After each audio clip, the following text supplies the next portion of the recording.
Hello, gamers. Hi. How are we doing this fine evening? It's 6 o'clock for me.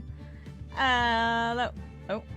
Whoa. Whoa! I just found out I can move my mouse with my controller. That's crazy. Whoa!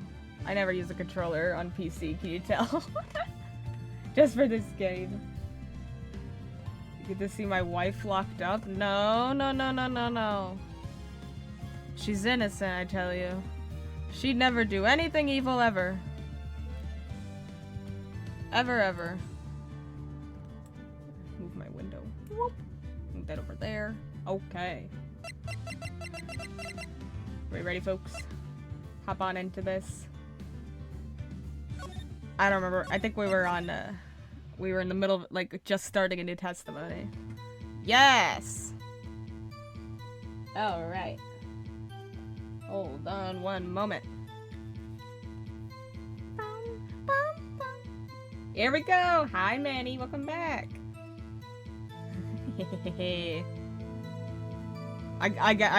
Oh.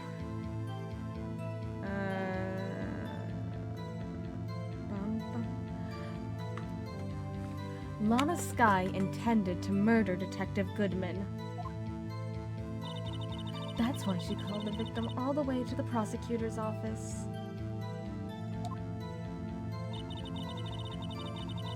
I'm sure the chief prosecutor had a grudge against the victim.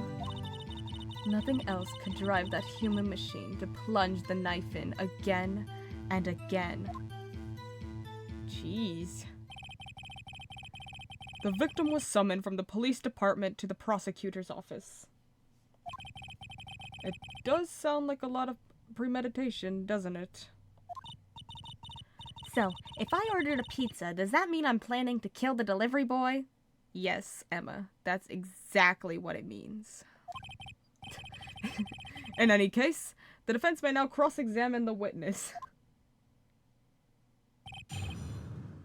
Emma's so funny. She is. I love her. Lana Skye intended to... Yeah. Okay. Whatever. Let me refresh on the evidence. One knife wound. Gotcha. I got you. Oh, dang it. Oh. Maybe I should have read that. Whatever. It's fine. It was one knife wound, ma'am. Boom. You say she stabbed him again and again. I've killed a few pizza boys in my time. Okay. But you said something about witnessing it. Are you testing me? Then I'll test you. With my must surprise. I'm afraid the moss is growing under our feet as we wait, Miss Starr. Ew, moss? Yeah, that's nasty. What the heck? Bum.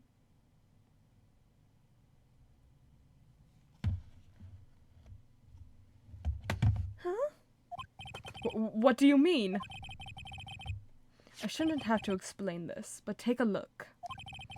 The autopsy report states that death was due to a loss of blood from one stab wound. Aha! You're right! Good show, Mr. Edgeworth. Good show. What a hunk. He's my hero, really. That's so... that's so true. So true, Emma. So true. What about my objection? No one noticed? Yeah. Well, witness? You got the crime scene set, right? Oh, thanks. Hey, Phoenix noticed it first. Yeah. Poor Phoenix. I always believed that no one could ever mistake ketchup for blood. But now I realize that such mistakes are possible. So you're saying that Lana was eating ketchup. Got it. So, you're saying you mistook something for blood? When she lifted her knife, I thought I saw blood at her breast. Splattered blood from her victim. That's why I thought she must have stabbed him at least twice. Is the judge just eating all her lunches? Yeah. He's a hungry boy up there on that stand. Oh. I accidentally skipped him. Something about testifying. Her red muffler looked like blood to me. That's how ghastly the whole scene was.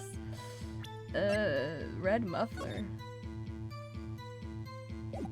Don't. I don't see no muffler. I see no muffler. Lady. Lying lady. Miss Starr, I demand an explanation. Oh. The witness is clearly not suited for detective work. What? The suspect was not wearing a scarf or muffler of any kind when she stabbed the victim. And you've proved it yourself. With this photograph. Huh? But that can't be. Only a professional lunch lady could be so utterly clueless. Congratulations. Perhaps you finally found your true calling in life.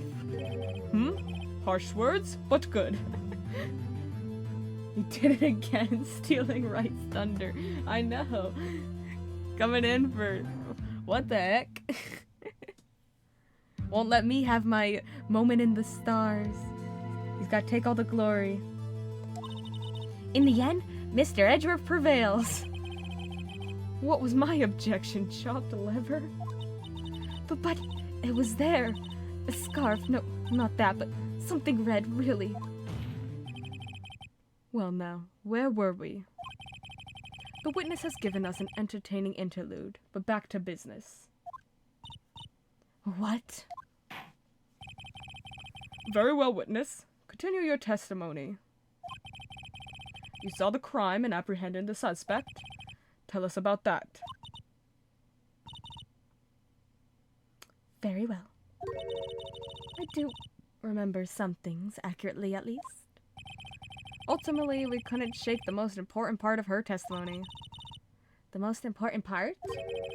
The part where your sister stabs the victim. This next testimony might just be the moment of truth. It's just her saying, she stabbed him.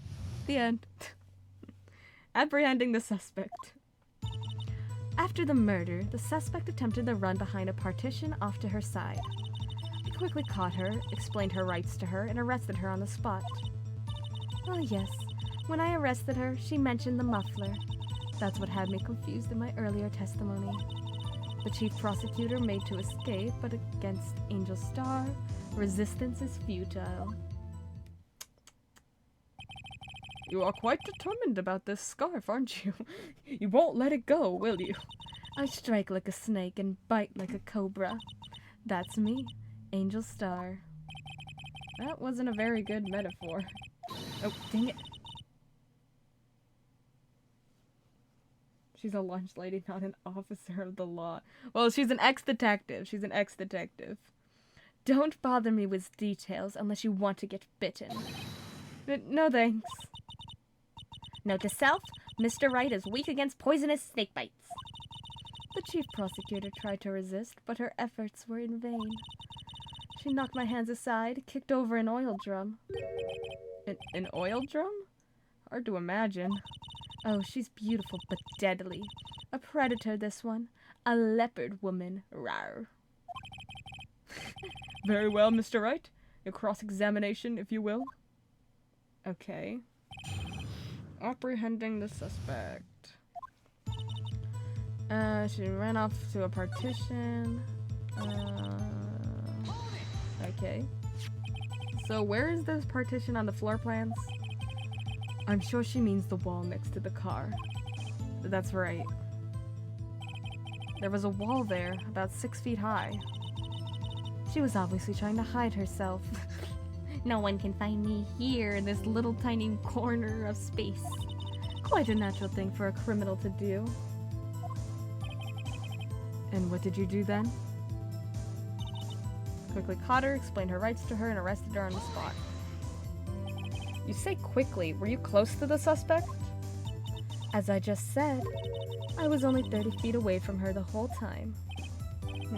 Maybe I should press her for more details? Sure, why not? I like to see this on the floor plans, just to be safe. The Lunchland car was... She was a visitor, that she was parked in B block. Okay, and there's a giant chain link wall there. Did you run through the wall, ma'am? So you witnessed the murder from here? That would make it about 30 feet from the car, yes. Is this correct, Miss Starr? Yes, that's right. But there was a chain link fence in front of you? That's what I just said. Glad he could read my thoughts. I went over it, of course. Of course you did. Amazing! The cough-up queen, lunch lady athlete indeed.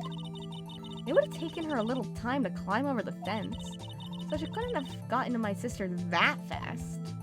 Yeah, that fence is about 9 feet high, too. So how did this guy not get away? Interesting. When I arrested her, she mentioned the muffler. Why? She mentioned the muffler? What exactly did she say? If I remembered exactly, I would have told you in my testimony. Cheeky. Yeah, she got you there, Phoenix. Anyway, all I heard her say was the word muffler. Just that one word? So, what you heard wasn't the suspect talking to you, but to someone else? Yes, the chief prosecutor was talking on her phone. Why didn't you say that in your testimony then? Her phone? She can't mean... Yes, ask further. By phone, do you mean this cell phone, discovered at the crime scene? Yes, ultimately. Ultimately? My memory? It's like a salmon heading upstream, you see. No, the court doesn't see, Miss Starr.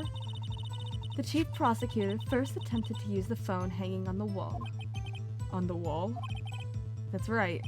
Near the car, there was an emergency phone on the wall. Apparently it was out of order. So she used her cell phone. Indeed. The emergency phone was out of order that day. Good witnessing, witness. Okay. Good witnessing? Whatever happened to good testifying? You should of course add this to your testimony.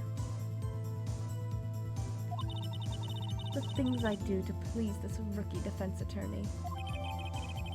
Lana's cell phone, updating the court record.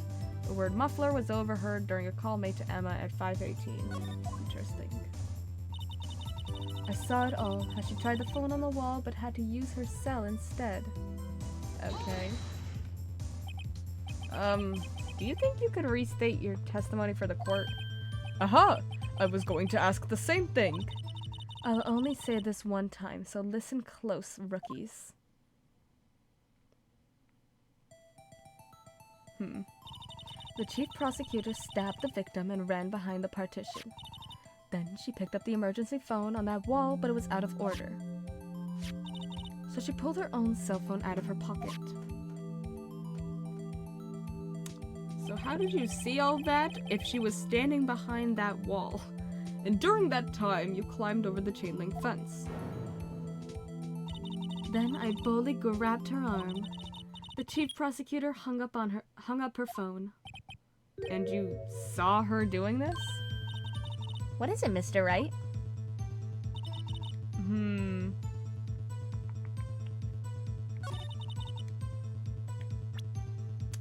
I don't think you could have saw this.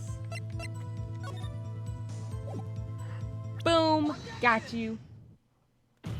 She was standing behind a wall.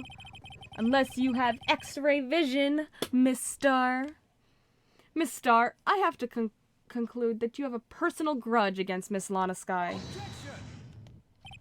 The witness is a former detective. Her testimony is unmarred by personal bias. Well, who would have thought you would be my knight in shining armor, prosecutor?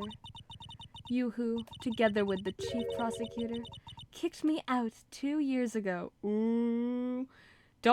Why would you admit this in court right now? You're just showing you have a bias. He's trying to say you don't got bias, and you're like, oh, but I do have bias. Anyway.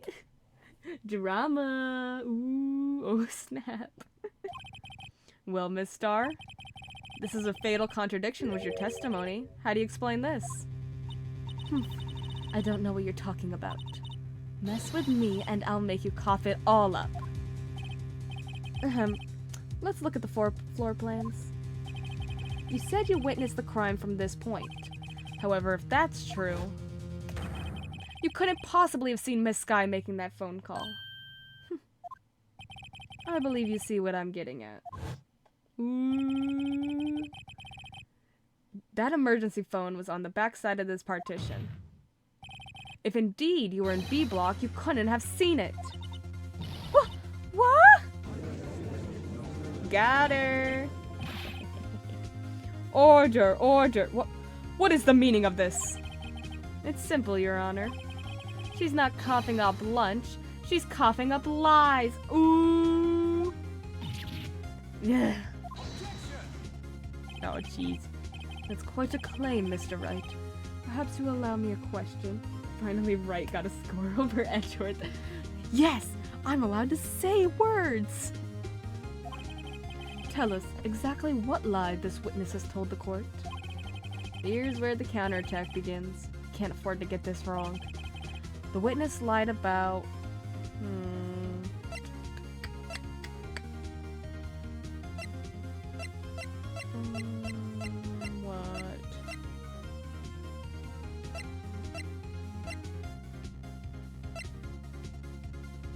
What she saw.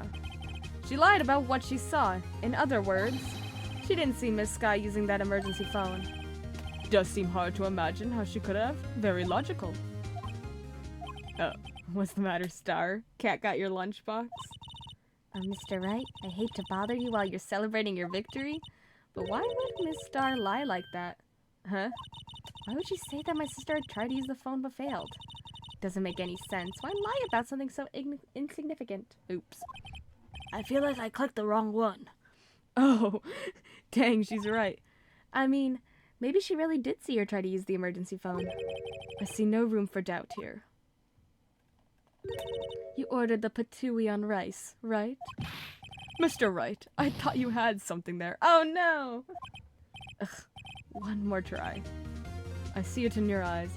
You haven't learned your lesson, have you? Tell us exactly what lie this witness has told the court. Here's where the counterattack... Yeah. Oh, well, it's gotta be where she saw it, right? Or maybe it's the order of events. I don't know. I kinda just...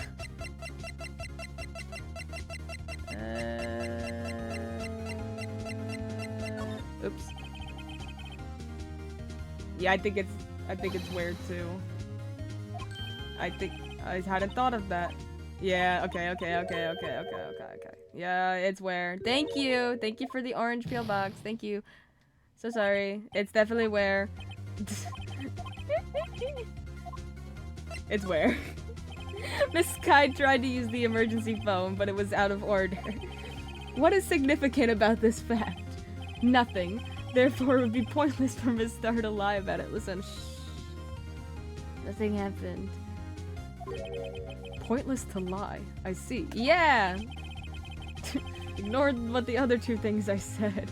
But say the witness did actually see Miss Sky using the emergency phone. It would mean... Miss Star witnessed the crime from a different location. A different location? Now that's a pointless lie if I've ever heard one.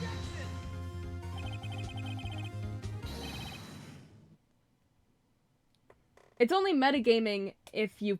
It's not metagaming unless you've played this game before. And I know you haven't played this game before. It's only metagaming if you're looking up a tutorial or you've played it before. I think you were just guessing, so you're fine. I know you haven't played it before. Before you call my lie pointless, at least let me tell it. Let me ask a question to our clever wordsmith, Mr. Wright.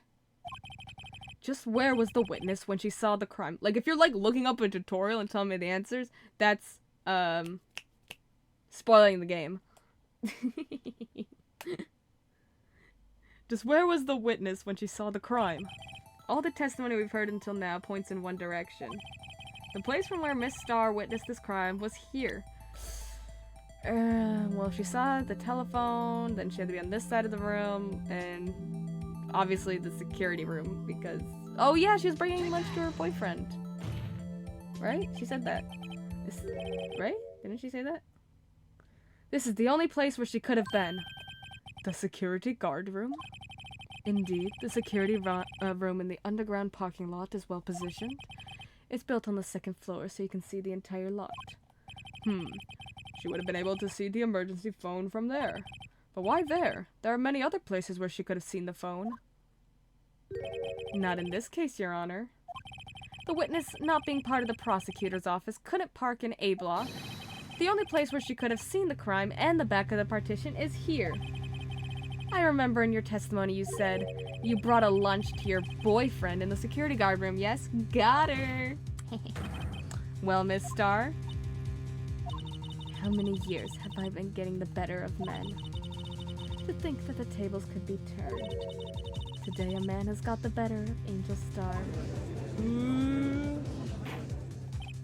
Order, order. Witness, what have you done? You used to be a detective. You should know better. I'm not turning back. The guilty will be punished, and I'll do what I must to make sure justice prevails. The guilty? Is she talking about Miss Sky? Mr. Wright, doesn't this strike you as odd? Why did Miss Starr lie? It doesn't make sense. Huh? She could have just said she saw the crime from the security guard station. It wouldn't change anything. Exactly.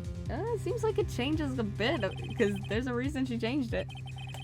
This photograph tells all. It was the defendant who stabbed the victim. That truth still stands. It still stands? I disagree, Mr. Edgeworth. What? If a witness is found to be lying, they're guilty of perjury. She knows this.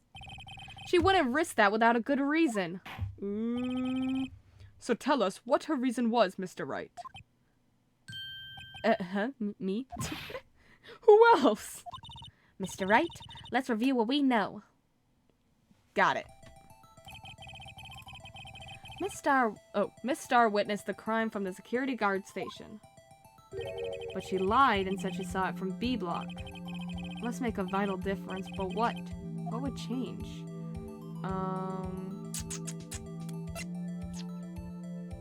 The distance of the crime. It changes the distance between her and the scene of the crime. My condolences, Mr. Wright. But one look at the floor plans and it's quite clear. The distance between the scene of the crime and the guard station is 30 feet. I don't see how that would change what she could see. What she saw is not in question here. What matters is the time it would take her to reach the scene of the crime. Miss Starr, you witnessed the crime from the security guard station. Now, how long did it take you to go from there to the scene of the crime where you arrested Miss Sky? Got her. Well, witness? Yes? You ordered the squid wheels, right? The quality of my lunches has gone from low to inedible. I was bringing a PB&J lunch with fresh bosenberry jam to my boyfriend. Bosenberry for the boyfriend. Yes, Judge, thank you. That's very important. Can we keep this on the record? He wasn't in the station, so I waited. I witnessed the crime from the glass-walled station.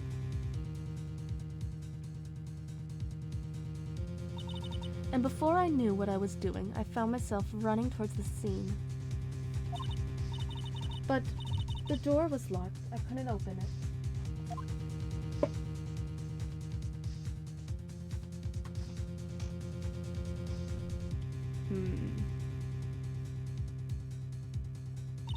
That That's why I had to go through the visitors' parking lot in B block. That's quite a detour. Interesting. Probably took me at least 5 minutes to get to the scene of the crime. 5 minutes? Can't you run faster?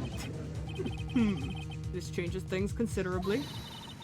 But it was that woman over there in the defendant's chair who stabbed him. I know it. I have photographic evidence.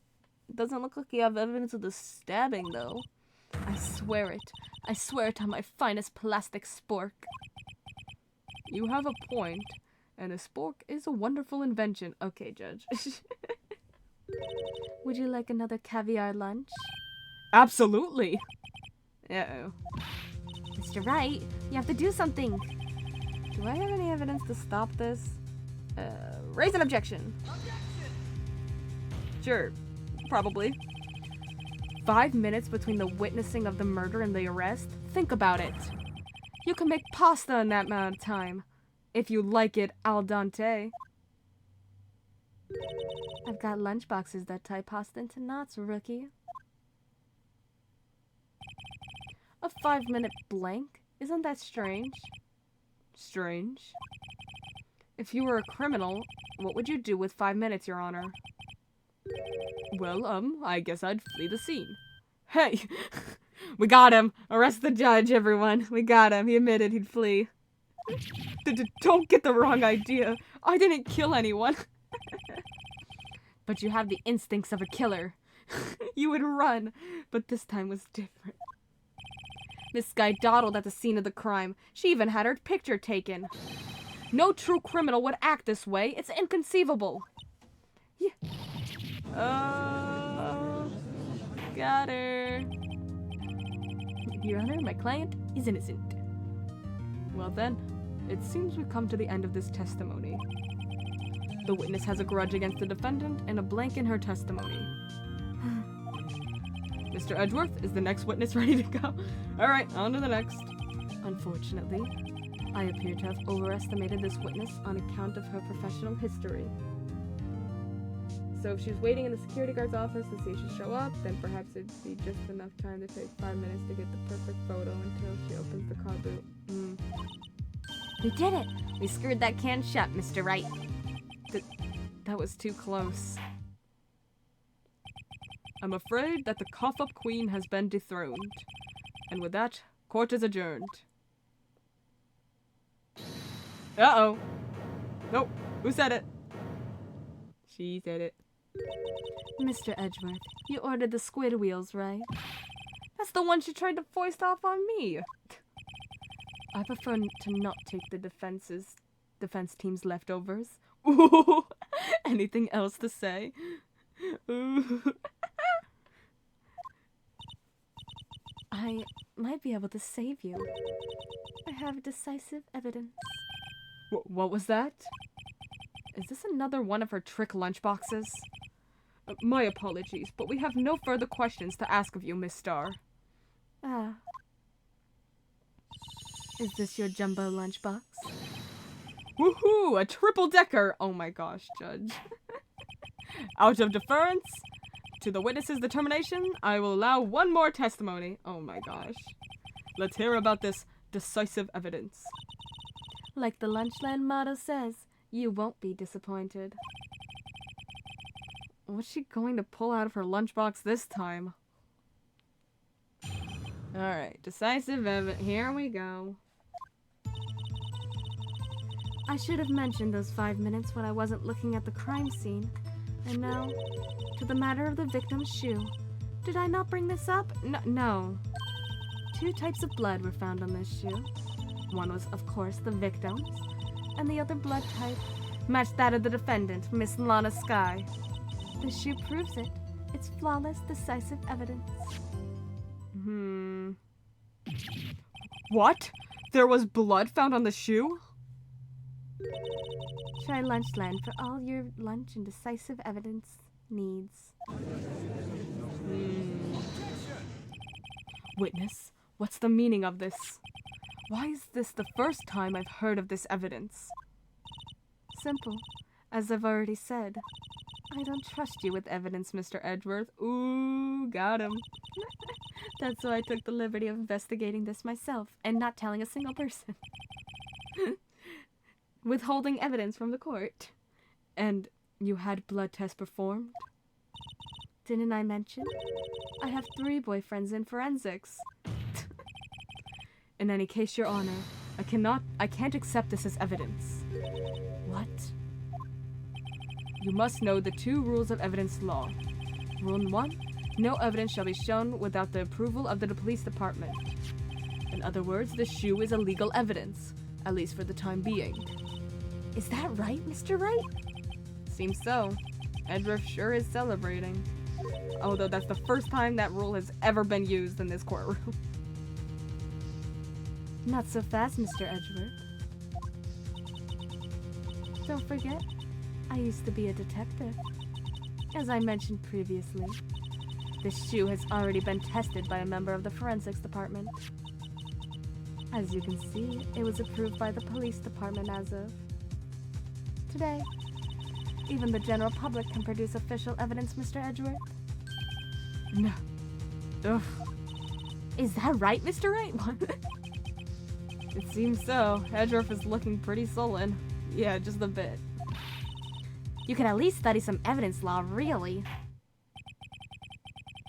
The prosecution's complaints notwithstanding, it appears that this evidence satisfies the first rule of evidence law.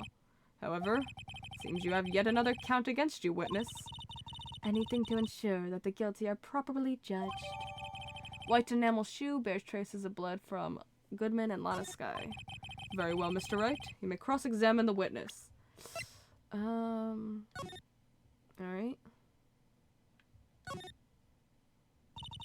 This blood, it's my sister's, right? Appears so. Lana's right hand was bandaged when I saw her in jail. She must have cut herself at the time of the crime. Poor sis.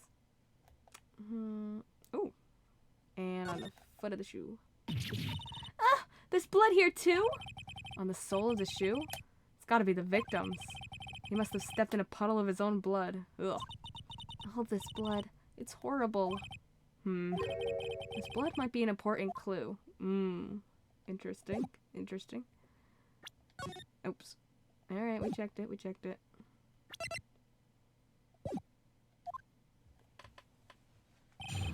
Alright. Let's do this.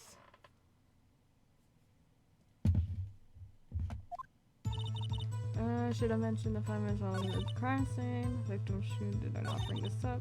2 types of blood were found on the shoe. Ooh, that's the defendant on this guy. It's flawless, decisive evidence.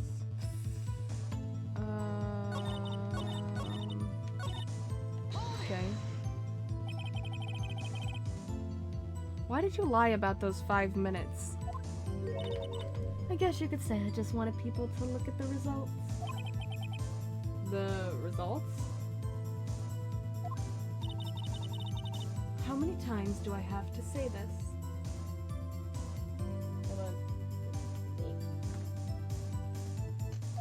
I saw the chief prosecutor stab the victim before my very own eyes. Compared to that, a 5-minute blank means nothing. And why didn't you just tell the truth? Don't make me laugh. We're dealing with the most untrustworthy of the vile lot known as prosecutors. Falsified evidence, arranged testimonies, erasing and manipulating evidence. When you fight monsters, you need to use every trick in the book. This is when the suspect is... This when the suspect is admitting she did it? What? I think there was a bit of a translation error here. This when the suspect is admitting she did it? What does that mean? But false testimony is the most despicable crime of all, Miss Starr. Let's just get this over with. It's worse than murder! Victim shoe, did I not bring this up? And you found this shoe at the scene of the crime? I detained the chief prosecutor and notified the police department. I wanted to make myself useful while I was waiting for the police to arrive. So, like an ill-trained pooch, you snuck off with a shoe. I was afraid someone would erase the chief prosecutor's crime. This shoe was my secret weapon if that should happen. See this fashionable basket I have here? It carries more than lunchboxes, gentlemen. He means, how can Angel say that when Lana is admitting she didn't? Oh, okay. Thank you. I was like so confused. I'm like, what is this wording?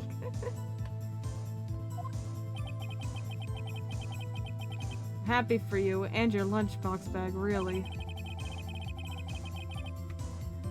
In any case, you removed valuable evidence from the scene of the crime. Now tell us what you did next. So, you brought it to the forensics department? If you're going to submit something as evidence in court, you need it approved. To do that, evidence must be analyzed by a forensics expert. And she got away with her little coup because she used to be a detective. The shoe does appear to have bloodstains on it. Well, the man was stabbed after all. And the blood belonged to the victim, Detective Goodman? As I said, there were 2 types of blood found on the shoe. And the other blood type matched the defendant. You can't say for sure that the blood belonged to the defendant with a blood test. You claim to know something about blood tests, rookie? Huh? Well, speak up. Well, blood comes in 4 types. A, B, O, and AB. Thanks, Phoenix. However, you can't tell from a blood test whether a murder was committed in cold blood. Okay, Phoenix. That's just a figure of speech, Mr. Wright. Actually, we can differentiate between millions of types with all the blood tests out there. Which means that we can more or less narrow down any sample of blood down to just 1 person. Or so I hear. That's pretty specific. If I had a little more time, I would have gotten DNA test results. But they said there's very little doubt it could be anyone's but Miss Lana Sky's. Emma literally did the well, actually. Well, actually.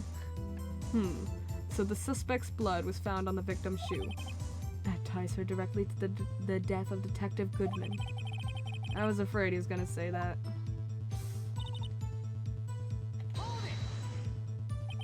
I can't let this evidence go through without a fight. You ordered the peppered fish guts, right? Some like it hot, Mr. Wright. Some like your client. She's in enough hot water to make a whole vat of soup.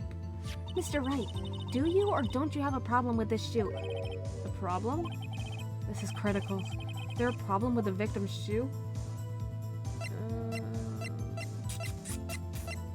Yes. If I'm not imagining things, I'd say there's one critical problem with this evidence. A clear contradiction. That gleam in your eyes. You're still young, rookie. Actually, wanted to look at something. Okay. Yeah. Where is the pools of blood that he stepped in to have gotten out on the bottom of his shoe? Gotcha. I'd give you a peppered fish gut right now, but you couldn't take the heat, could you? Let's hear what Mr. Wright has to say. What is contradictory about the victim's shoe? Show us the problem with this evidence. Boom! I figured it out. I'm a genius. I know how these games work. I wonder if you noticed. There's blood on the bottom of this shoe. Don't mess with me, rookie. Or it'll be your blood on the bottom of my shoe. Your Honor, she's threatening a lawyer. Indeed, there is quite a bit of blood on the bottom of the shoe. It makes sense. The victim was stabbed with a knife. What could possibly be contradictory about blood on the bottom of his shoe? Where'd he step in it, Edgeworth? The problem lies in the footprint. The footprint? Note that the bottom of the victim's shoe is covered in blood.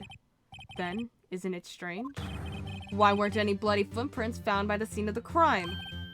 Aha! As you can see, there were no traces of any such footprints at the scene of the crime. That contradicts your claim about the shoe. This picture only shows part of the floor, so there could have been bloody footprints.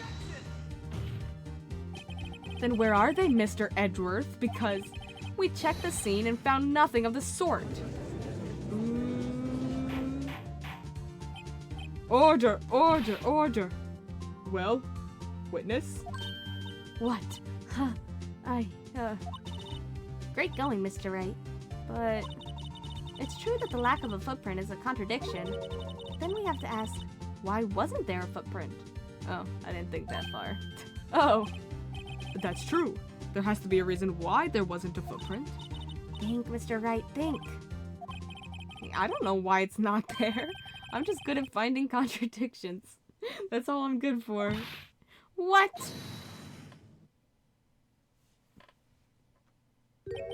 I see. Now I get it. Get what? Please, tell me. Our witness is more devious than I gave her credit for. We were hoodwinked to the very end. But she slipped. There is one vital hint to the truth in her testimony. What are you talking about? Think back to when she told us about apprehending the suspect. The chief prosecutor tried to resist, but her efforts were in vain. She knocked my hands aside, kicked over an oil drum. Oh, she's beautiful, but deadly. A predator, this one. A leopard woman, rar. I thought that was a strange thing for the normally cool-headed chief to do. No kidding. Now, witness, allow me to ask a very simple question. This oil drum, was it empty? Oh, that? I'm not sure I like your attitude, Mr. Edgeworth. Though apparently you're not the slowest conveyor belt in the lunchbox factory. Witness! Well, was the oil drum empty? Please, you have to tell me. The oil drum kicked over by the chief prosecutor was brimming with water. Water? What's that? What does that mean? Still don't get it, Mr. Wright? Do you want to know the reason she knocked it over? The real reason? Aha! You don't mean... Yes, the suspect knocked over the oil drum for one reason and one reason alone. To erase the bloodstains that would become evidence against her. Oh, dang it. That ties things up quite nicely. The bloodstains left on the victim's shoes tie her quite clearly to this murder. Then after the deed was done, she knocked over the oil drum to erase the telltale signs. Why, that's a prosecutor's specialty, erasing evidence. That reminds me, this guy's right hand was hurt. Didn't she say she cut herself when she stabbed him? So that's when my sister's blood got on the shoe? Well, I see no reason to prolong this trial. But, Mr. Wright, do something, please. What? What can I do? Your sister has confessed to the crime and she tried to conceal it. But... Enough. There is no need for further debate. The verdict, Your Honor. Very well. But Angel Star is on the prosecution's side. She could have been lying about the water. True, I didn't see no water there. This court finds the defendant, Miss Lana Skye. Oh. Little girl, what did you just say? Me? Did you say that I, Angel Star, was on the prosecution's side? Well, yeah, you are. You're saying my sister hid evidence by erasing the bloody footprints. Well, I thought you'd had your fill, but here you are, demanding a second helping. Another lunchbox. A lunchbox called evidence. Wait, witness. Don't tell me you have something else. The time for deliberations is past. Any further comments, and you will be held in contempt of court. Your threats don't scare the cough-up queen. Look at this. Okay. A photograph? That you clearly withheld from the court. What is in the muffler? The muffler. Wait. Oh my god, I think I just solved this case. I had it, just in case anyone had the gall to suggest that the white shoe didn't belong to the victim. I see no room for error in this evidence. But, Mr. Wright, wait. Look at the asphalt in this photo. Hey, it's clearly wet. Ooh. Erasing the last trace of doubt from the court's mind. Immediately after the murder, the crime scene was washed with water. I'm sorry, Mr. Wright. I guess I couldn't help after all. It's not your fault. I knew I couldn't win this case from the beginning. Jeez, Phoenix. And it seems that this is what your sister wanted anyway.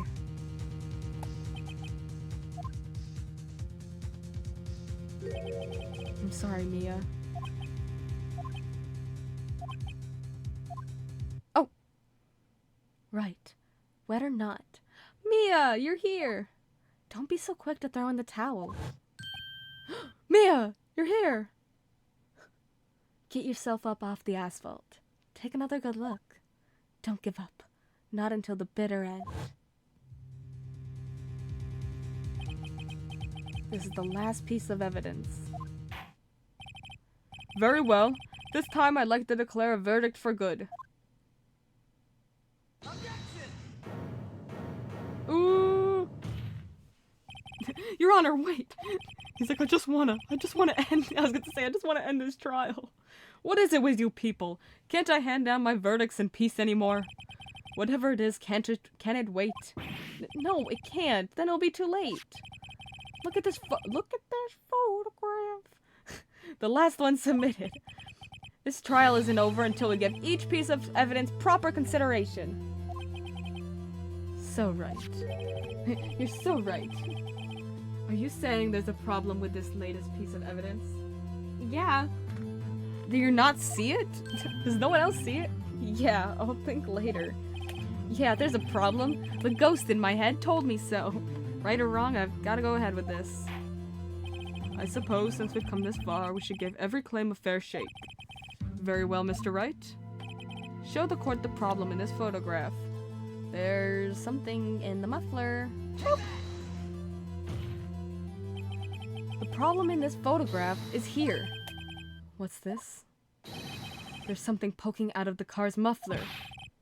Oh, wait just a moment, Mr. Edgeworth. Your Honor. You just said muffler. However, I see no trace of a muffler or scarf of any kind in this photograph. Okay. It also looks like a muffler in the muffler. A muffler is also part of on a car or motorcycle, Your Honor. Just think of it as part of the exhaust system. The judge be clowning. I see, and I see. What's that suspicious-looking cloth sticking out of the car's muffler? So what if there's something sticking out of the muffler? What does that have to do with this case? Nothing. Absolutely nothing. Sorry, Miss Starr, but it's not going to be that easy. In fact, you've already told us why this is important to the case. You said as much in your testimony. What? Let's hear what Mr. Wright has on his mind. Tell us why you think this piece of cloth in the muffler is related to this case. Because she said muffler on the phone. Miss Starr, we're calling your testimony for the court. Yes. When I arrested her, she mentioned the muffler. That's what had me confused in my earlier testimony. Muffler. Ugh. Could it be that the muffler you heard mentioned was actually this exhaust pipe? If so, that means this piece of cloth is vital evidence. Oh!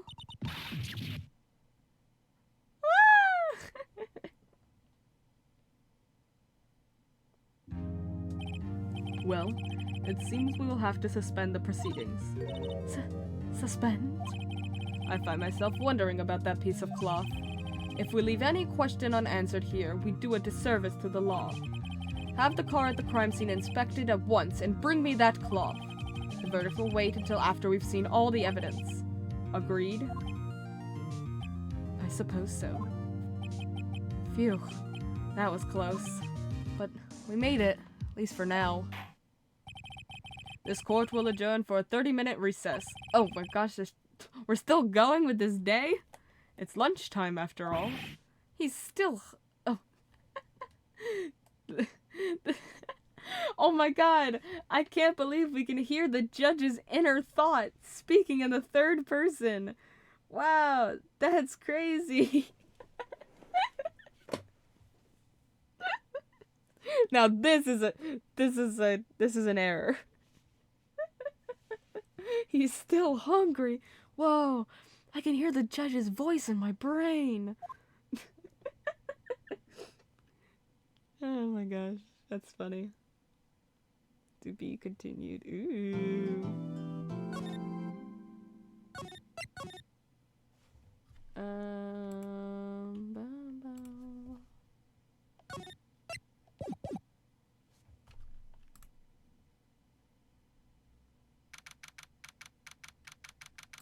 February 23rd, 11:56 a.m. District Court, Defendant Lobby number 2.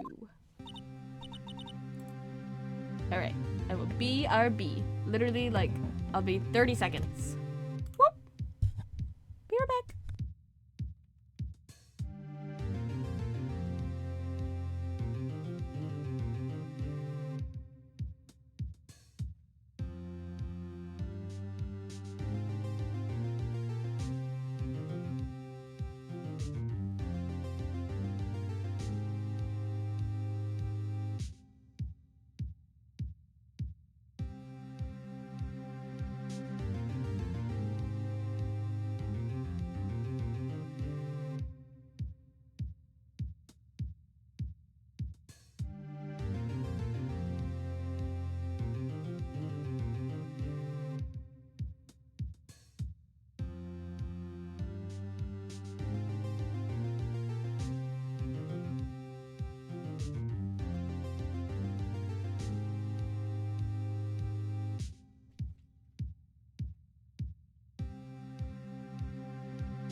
Okay, we're back. See? Boop. Mr. Wright? Huh? What? What? Sorry? Are trials always like this with you? Really weird? Like you're swimming up from the bottom of a lake, about to reach the surface? But no matter how hard you paddle, you never seem to get there? Pretty much, yeah. Everyone in that courtroom just hates me all the time. Except today, we're swimming in quicksand. So what happened to your sister anyway? Apparently she got called off to the judge's chambers. Probably something to do with that piece of cloth. So, this is where we turn this trial around, right? Our only weapon, a tiny, insignificant piece of cloth. I'm the one who's starting to feel tiny and insignificant, to tell the truth. Oh, Phoenix. Hola, partner. They say you show a red cloth to a bull, it'll fire up its temper. That's what they told me when I was a youngin', at least. Officer Marshall. Thought I'd come to take a look-see at how the trial's going. Looks like I'm late. They got the home ranch locked down tighter than a fort in enemy territory. That hard to slip out, huh? How did you bring a knife in here? What is going on over there anyway? All the police I've seen these last 2 days have really been on edge. Don't you got enough on your plate without worrying about other people, compadre? You could be worrying about the chief prosecutor's taste in mufflers, for example. Officer Marshall? The whole muffler thing didn't have anything to do with scarves. She wasn't even wearing a scarf. You don't say. Now don't that just beat all? I've seen the red breeze blow at her slender neck many a time. I saw it that day too. She was wearing a red muffler. What? At the awards ceremony that afternoon, Edward's seen it too, I'd reckon. What does that mean? Where'd the scarf go? Crazy. In the photograph taken at the crime scene, she wasn't wearing a scarf. So, Miss Starr wasn't mistaken. Well, it's about time. It's high noon. Remember, partner, Sometimes you gotta grab the bull by the horns, and sometimes you just gotta let that bull go where it will. Time will tell. Ugh, I have a bad feeling about this. So, what are we swimming in now, Mr. Wright? If it's steak sauce, I can hook you up with some fine ribs. Ooh-wee. This guy's awesome. I love him. He's so fun. He's so good. 12:32 p.m. District Court, courtroom number 2. I'd like to resume. Country talk is cool. It is. What's up? The judge keeps looking over at the prosecution. Uh-oh. Is something wrong, Mr. Edgeworth? You look like you found a piece of evidence that spoils your case. Your face is blue, your lips are purple, you're sweating bullets. How come no one looked in the car's muffler until now? Why was that overlooked in the investigation? That furrowed brow, those grinding teeth, those watery eyes. Okay, Judge. What's more, your eyes are unfocused. You're doubled over. Your back is bent. Judge, calm down. It can't be. This can't happen. Wonder what happened to Mr. Edgeworth. Well then, I believe it is time we continued on with this trial. During our recess, I had requested that the prosecution conduct an investigation. This is unacceptable! Oh my god. What happened? This is the worst I've ever seen him react to like something like this. It seems our prosecutor is quite beside himself. Oh, I don't know who this is. I don't know what voice to do. Excuse me. Knock knock. Who's there? Oh. Hello. What's with this guy? A strange stuffy aura seems to be filling the courtroom. Hey! The temperature rose 5.7 degrees when that man came in. He's so hot. Who on earth is he? It's you!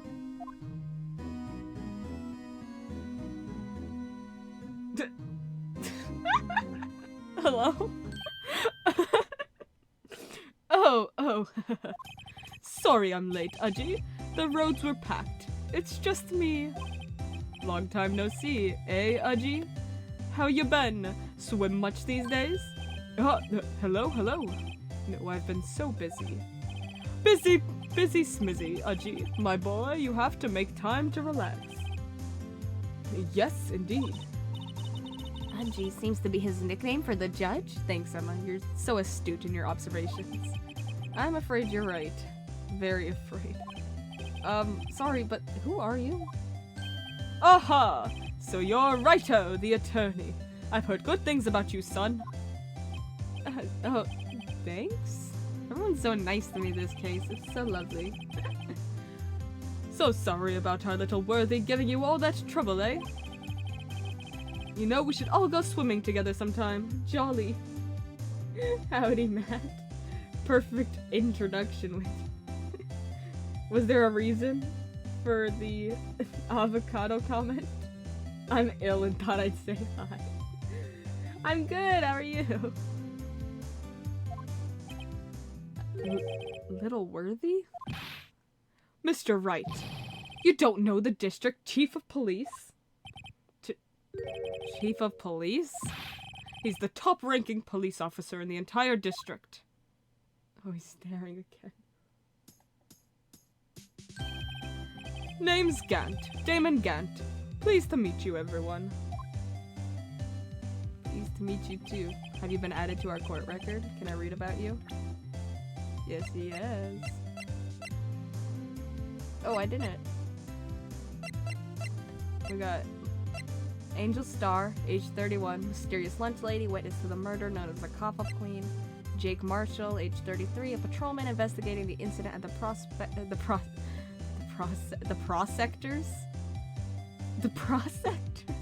office, thinks he's a cowboy.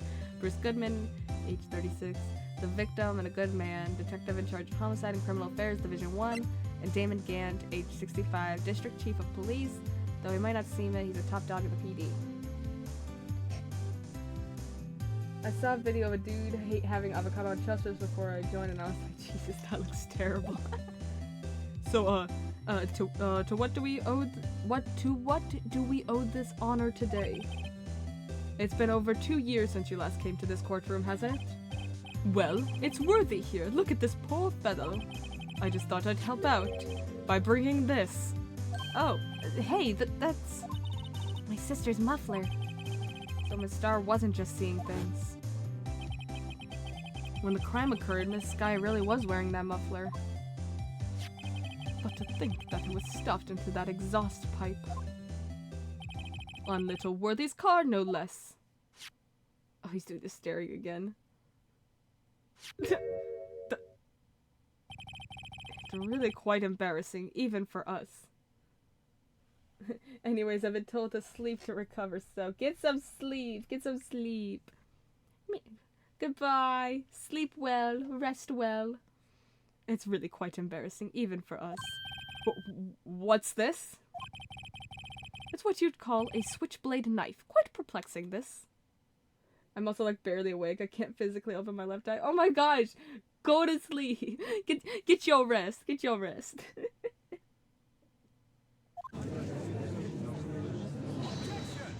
Oh. Chief? What kind of outfit are you running? Mr. Edgeworth! How could they miss such a vital piece of evidence? If your investigators are this lax, how do you expect us to do our job? Now, wait a minute, Worthy. I've no desire to hear your excuses. I'm telling you to wait. Ooh. Or didn't you hear me? Ew. There's some drama here. Have a look at this document where it says, person in charge of investigation. There's no mistaking that signature, is there? Miles Edgeworth. But that's not fair. On the day of the crime, I had your head in the clouds because you got that award. I know how you feel. But you're the person in charge. I'll expect a written apology. What? Are you serious? Don't be too upset. We'll find a way to clean this mess that you made. Ooh. Ooh. So much drama. This is the first time I've seen Mr. Edgeworth at a loss for words. This kind of major blunder is unlike you, Mr. Edgeworth. Oh my gosh, it's crazy seeing all these people ganging up on Edgeworth for once. Gah. The court accepts this new evidence, but I'd like to ask the defense a favor first. Yes? Just to be sure, I'd like to take a look at the blade of this knife. I'd like to take a look at the blade of this knife. The blade, Your Honor? Well, I don't see why not. Could you open it for me, I wonder? Why do I gotta do it? Yes, well, I think all you have to do is push that switch and... If I cut my finger, Mr. Wright, I wouldn't be able to pound my gavel anymore. Yeah, but if I cut my finger, I wouldn't be able to point it at people anymore. Well, I don't think either of you should have to. Come on, just hurry up and Open it. Why does he have to do it? Oh, okay, it's moving for me. Guess we're opening it. What's that tag say? SL92? Or...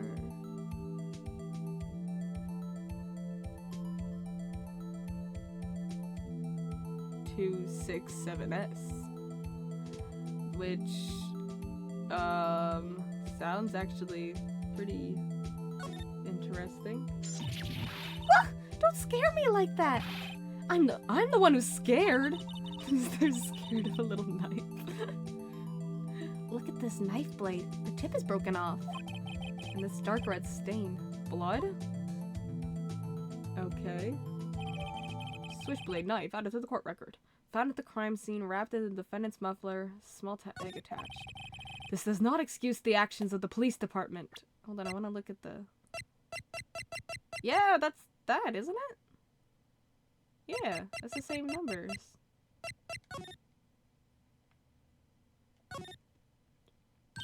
There's a small tag on the knife. It says SL92. What's that supposed to mean? I'm not sure, but it reminds me of a similar code. DL6? Maybe it's a case number? That's weird. What? I don't remember where, but I think I've seen something like this before. Something similar to what's written on this tag. It wasn't that long ago either. Maybe I should check the court record again? Yeah, I figured it out already, buddy. Is there anything else? Interesting. I would like to hear an explanation from the chief of police himself. I'm terribly sorry, but could I ask you to testify for us about the split between the prosecutors and the police? And this knife? Sure thing. Not a problem, not even a little one, really. Department in disorder. This knife is special, but I can't say how here. Unless there's evidence to prove a connection between this knife and Goodman. That was a bad day for the department. We weren't in any shape to do an investigation. A detective was killed at the police department, see? What a mess. The time of the crime? 5:15. Scary coincidence, eh? Very. It's not officially linked to this case here, so I can't talk much about it.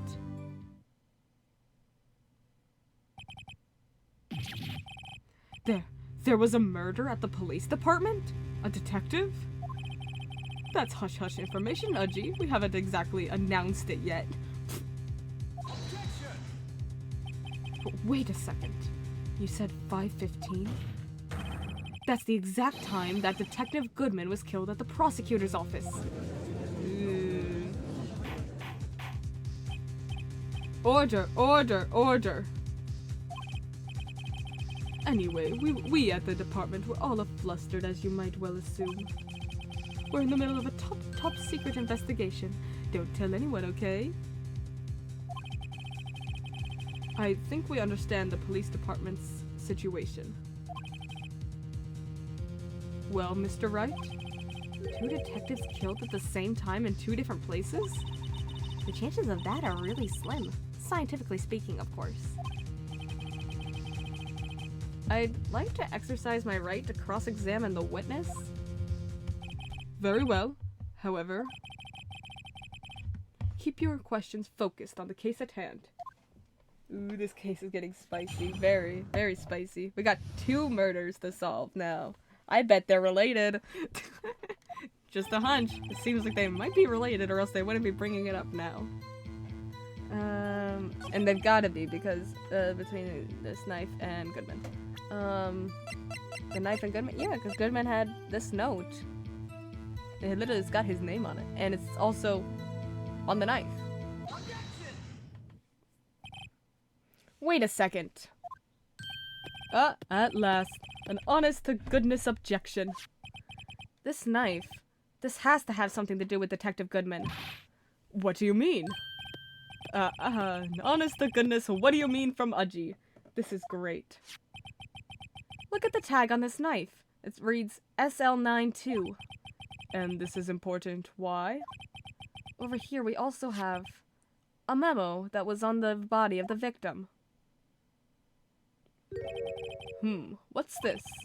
6 minus 7s? 12 divided by 2? Your Honor, it's upside down. No one thought to turn it the other way. Upside. The printed name on the memo makes it look like it's right side up. But turn it around and what do you get?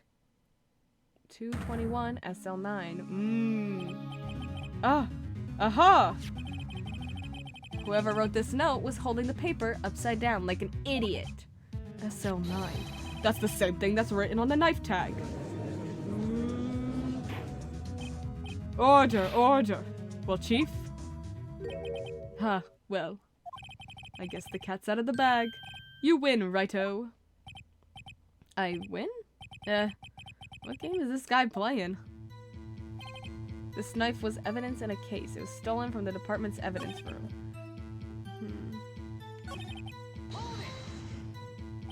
So this knife was stolen?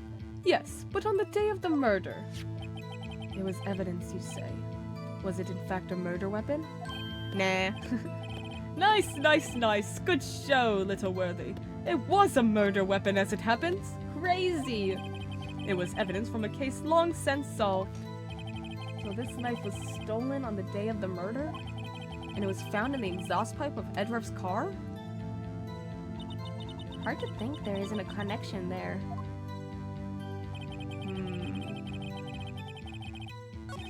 A detective was killed at the police department. See, what a mess. On the same day that a detective was killed in the prosecutor's parking lot. Another detective was killed at the police department? That's a fact. Surprising, isn't it, Aji? I'm at a loss for words. And the perpetrator? Do you have a suspect? Well, there was a suspect. Just arrested them, in fact. Her name is Lana Sky. Wait a minute. You're telling me there's 2 Lana Skies? Just arrested? That was quick. But there's still a lot of unanswered questions. Maybe you could help a Wright-o. I suppose I could help. If you help me by giving me data on your case. Oh, good one. This kid's sharp. Okay, here's the deal. I'll tell you one thing and one thing only.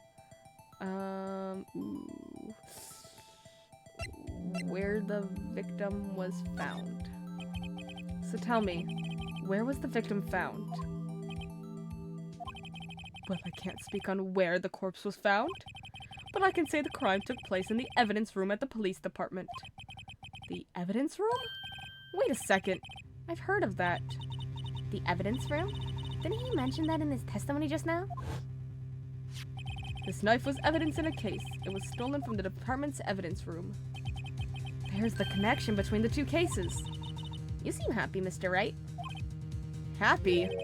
We just got handed our ticket to go to town on this case. With the link between the 2 cases established, we finally have some leverage. Now we can get Gant to testify about the details. It's not officially linked to this here case, so I can't talk much about it. I think it is. Chief, the defense's position is simply this. The connection between these 2 cases has already been proven. You don't say. Well, out with it, Wright-o. What's your connection? Yes, out with it, Mr. Wright. The connection is a place mentioned in the testimony we just heard. The knife found in the lot was stolen from the police department's evidence room. Not to mention the victim had on him the case number on the knife's evidence tag. And we also know that the detective murdered at the police department was killed in the very same evidence room. Indeed. There do seem to be too many connections for it to be a coincidence. Ew. Don't like that. His eyes. You two make a good pair. It took my men 2 days to find out what you deduced right there. Chief, I request that you release your information on the victim at the police department. See, that's the tricky part. It hasn't been announced yet and all. Can we get the information unofficially?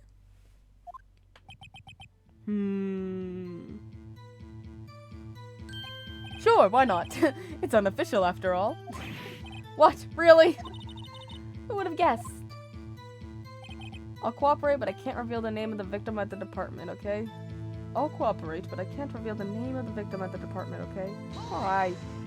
Thank you for the hydrate.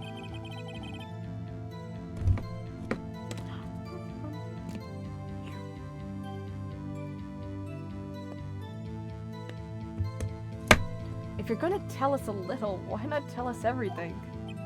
Oh, well, case information is sticky stuff. You have to do everything properly. Oh well, I guess I might as well try to get what I can out of him. The victim's division, the victim's ID number, the victim's gender. Ooh, yeah, let's do ID number. Then we can literally tell who it is. Okay, how about you tell me the victim's ID number? Sure, why not? It's not like you'll be able to tell who it is from that. Of course not. You won't tell me their name after all. We keep a tight lid on ID numbers, so don't go getting your hopes up. The number is 5842189.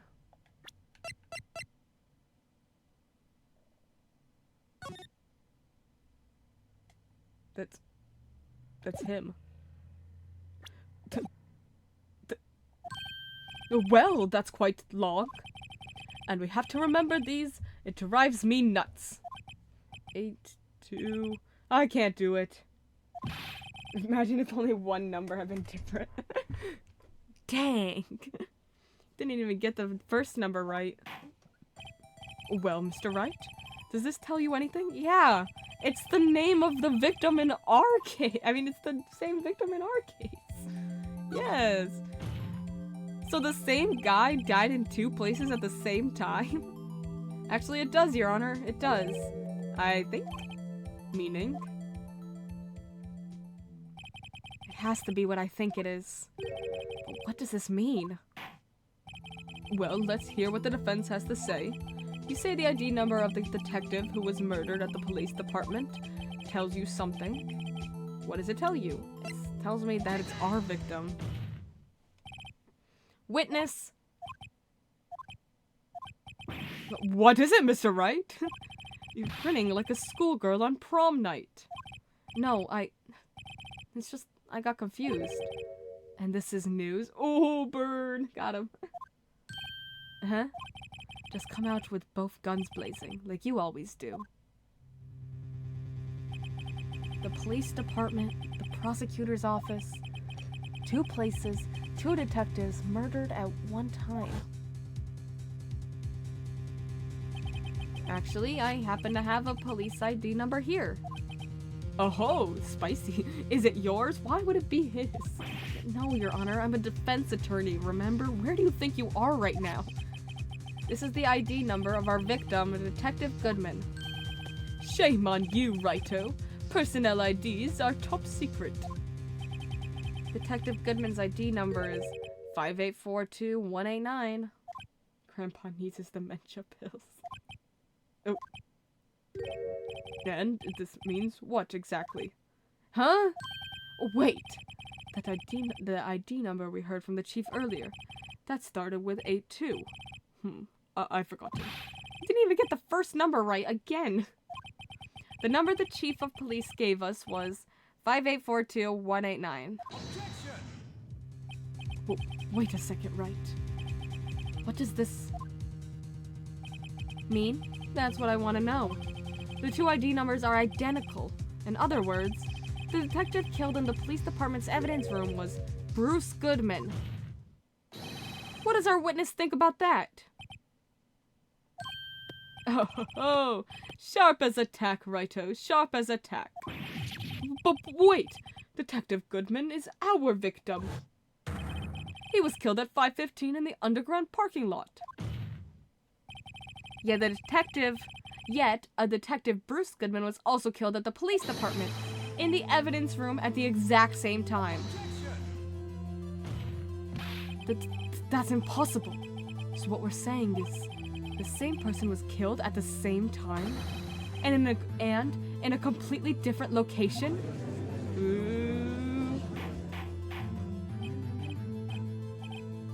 Order. Chief, what does this mean? No. What I want to know is, why didn't I hear about this? Yes, it's top secret, fine, but I'm the prosecutor in charge of the case. No, just wait a second, Worthy. No need to get all flustered. Your Honor, the police department has made a grave error in this case. Wait. I said wait. Ooh. Oh, didn't you hear me? That was scary. The oversight, the grave error. Mr. Edgeworth, they're yours. What? How dare you? We informed you yesterday. I believe it was our Officer Meekins who brought you the news. Officer Meekins? Mr. Wright, where have we heard that name before? Wait! Aha!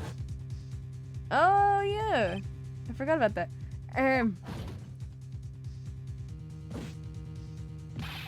Excuse me, but is Mr. Edgeworth, anywhere on the premises? I'm here, sir. At the request of the chief, sir. I've got your report, sir. Uh-oh. You don't mean him? According to Meekins, you didn't accept the report. Hard to believe. But your officer, he told me. He said the report had nothing to do with the Lana Sky incident. Detective Bruce Goodman murdered in the police department evidence room. Mr. Edgeworth, the victim's name is written right on the top of the report. Gah! But why didn't your officer tell me? Honestly, I'm not sure if that officer was capable of making the connection. He did seem challenged. In any case, this is a serious error, a gross negligence of duty on your part, Worthy. But sir, you could have submitted that report this morning to the court as evidence. Then I...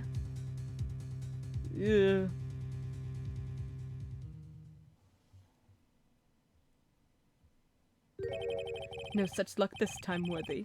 Or should I say, unworthy. What? Now, what was the second rule of evidence law, Well, Mr. Wright? Huh? Well, it's, Rule 2. Unregistered evidence presented must be relevant to the case on trial. And how is this rule relevant? Normally, you submit a list of evidence to be used in court before the trial. This report wasn't on that list.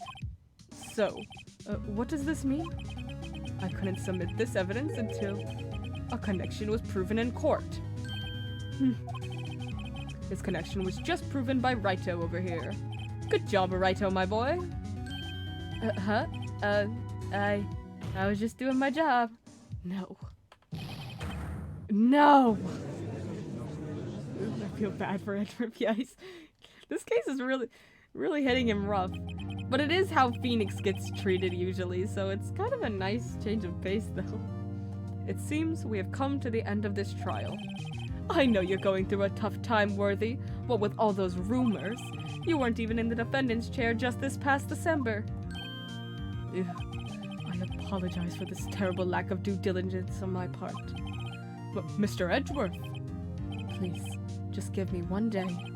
I'll get to the bottom of what happened. If it's the last thing I do. You'd better get results this time. Really. You have my profound apologies, sir. Poor Mr. Edgeworth. I don't think there's ever been an error this serious in the history of this court. I will grant one further day as the prosecution has requested.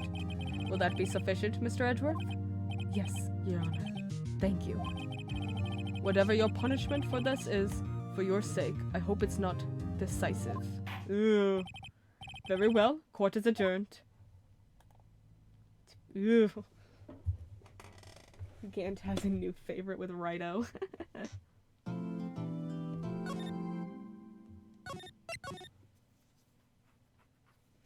Alright. February 23rd, 2:15 p.m., Wright & Co. Law Offices. Mr. Wright, so, what's going on with the case anyway? I'm a little confused. We all are, Emma. Well, let's see. What is going on? The victim, Detective Bruce Goodman, was stabbed to death after 5 p.m. on the 21st. He died in the prosecutor's parking lot and the police department's evidence room. What's this, and the evidence room part? The prosecutor's office and the police department are 30 minutes apart by car. Well, that's what we're gonna find out. Or try to, at least. Alright, let's do it. Glad she's in good spirits, but I'm not sure she's gonna be much help with this. Don't be so sure, Mr. Wright. You can read my thoughts? Huh? Look, we're in this together, right? I'll prove that these thick-rimmed glasses of mine aren't just for show. Let's go! Science awaits us! Oh, we're here. Didn't even get a choice. February 23rd, prosecutor's office, underground parking lot. You know, I really don't think we should worry about the police department murder. There wasn't even a body found there. Who cares? Yeah, it was only our victim who was killed in their evidence room. No biggie. Besides, my sister would never do such a thing. I know it. That oil drum, was it empty? The oil drum kicked over by the chief prosecutor was brimming with water. My sister erasing evidence at the crime scene? Never. Even though she says they don't get along, Emma really likes her sister. That's not it at all. It's just... we're both professionals at what we do, and I trust her. Big words for a high school student. Well, whether these there was blood on the floor or not. The water in that oil drum washed it all away. Ignore the strength of my science at your own peril, Mr. Wright. Huh? What's that grin for? The situation calls for one thing, and that is luminol testing fluid. Luminol? Blood is sticky stuff, you know. You can't just wash it away with a little water. Even if you can't see it, it's still there. But wouldn't the police have already done those tests? Never trust anyone's eyes but your own, Mr. Wright. Just give it a try. But me? Why do I have to do it? I'm a minor. I can't even drink yet. We're testing bloodstains with this stuff, not drinking it. Here, look. I'll lend you these glasses. You had an extra pair of those things? Oh. To test for a blood reaction, just spray the luminol on it. Like this, see? Oh. Press enter to spray it on. I am on controller, Emma. Okay, let us find some blood stains. Okay. Oh, found some.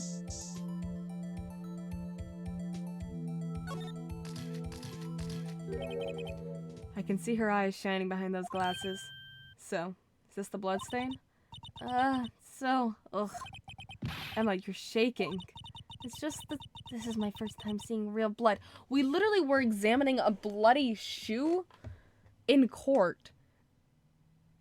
What? And a bloody knife? And Emma, scientific investigation in action. Okay, well, we definitely know that is a blood stain. But doesn't something strike you as odd? Scientifically speaking, of course. It doesn't look like a footprint. What's odd about this, scientifically? The amount of blood?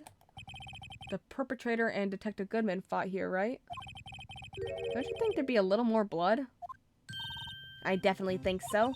I mean, look at all the blood on the sole of the victim's shoe. That I'm fine with. It is pretty strange. They fought here. There'd have to have been more blood than this.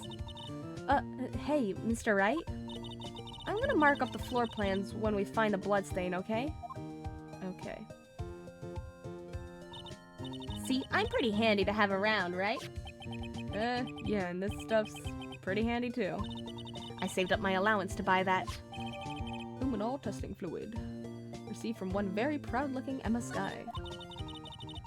We can't be sure that the police will we can't be sure that the police will reveal all their evidence in court. Sometimes they fail to mention evidence that doesn't fit with their view of the case. Then let's drag that hidden evidence out into the light of day. Yeah. Feels like we're really investigating a crime now, doesn't it? Guess I should give this a spray on anything suspicious. Huh. Oh, it's Angel. I wonder how that fluid of yours would react to a nice deli box. Miss Star. You only trust your own eyes? Not bad, you two. This day-old deli box is on the house. Sorry, it's just that kind of it's just that kind of lead-in doesn't really get my mouth watering. Yeah, day old. Alright. What do you think about today's trial, ma'am? You certainly put me in a tight spot today. I'm confused. Was the body put into a drum and then carried downstairs as a way to disguise someone was taking away a corpse and then framing it onto Lana? No, the drum was definitely full of water. Because there was the crime photo. Do we have have that photo? Are you kidding? We don't get to keep that photo? The photo that Angel took showed that there was like water and stuff, so it was definitely full of water. And I don't know. Do not know. My apologies, Miss Star, but No. It's okay. it was my fault. And also, the real crime happened 30 minutes away from this location at the same exact time. That's weird. Oh, we know. I witnessed everything from that security room right there. But I was afraid that wouldn't sound convincing enough, you'd see. I was wrong to think that. I'm sorry. Sorry, you lied on the witness stand. That's unforgivable. Little girl, don't forget what's important here. Even if the place I witnessed the events from was different, I still saw what I saw. I saw Chief Prosecutor Sky stab a man in cold blood, and that testimony still stands. Yeah, it's true. I'm just confused. How could the same person be killed in 2 different places at the same time? I'm sure we'll figure it out. It's probably some crazy thing. Some crazy conclusion. Ah! I swear it on my honor as a detective, she stabbed Goodman. I know this photograph has something important to tell us, but what? Detective Star. So, you were a detective, weren't you, Miss Star? Yes, it was a long time ago. Well, 2 years ago. No matter how hardened the criminal, when they faced me, They coughed it up. Coughed it up? they confessed. They babbled like babies. You know, I may seem like a demon sometimes, but I can be an angel too. I wouldn't doubt it. Every day I drag the dirt out of the mouths of suspect after suspect. And before long, they called me the cough-up queen. Oh, and here I thought someone had gotten food poisoning from your lunches. And you were let go or fired? I felt that I had found my dream job when I became an investigator. And if these prim and proper prosecutors hadn't let me go, I'd still be one today.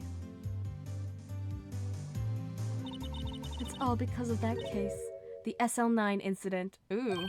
SL9? Wait, she doesn't mean... Ooh, you mean... What's written on this note?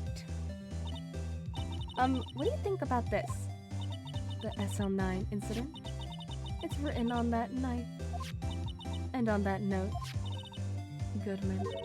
Goodman was the head detective on that case, you know. Really? That knife was evidence from the case, the murder weapon. It was due for transferal the very day that Goodman was killed. As I suspected. SL9 isn't over. Not yet. Oh man. This is another case of we're gonna have to solve a super old case to be able to solve this current one. Do you think you could tell us more about the SL9 incident?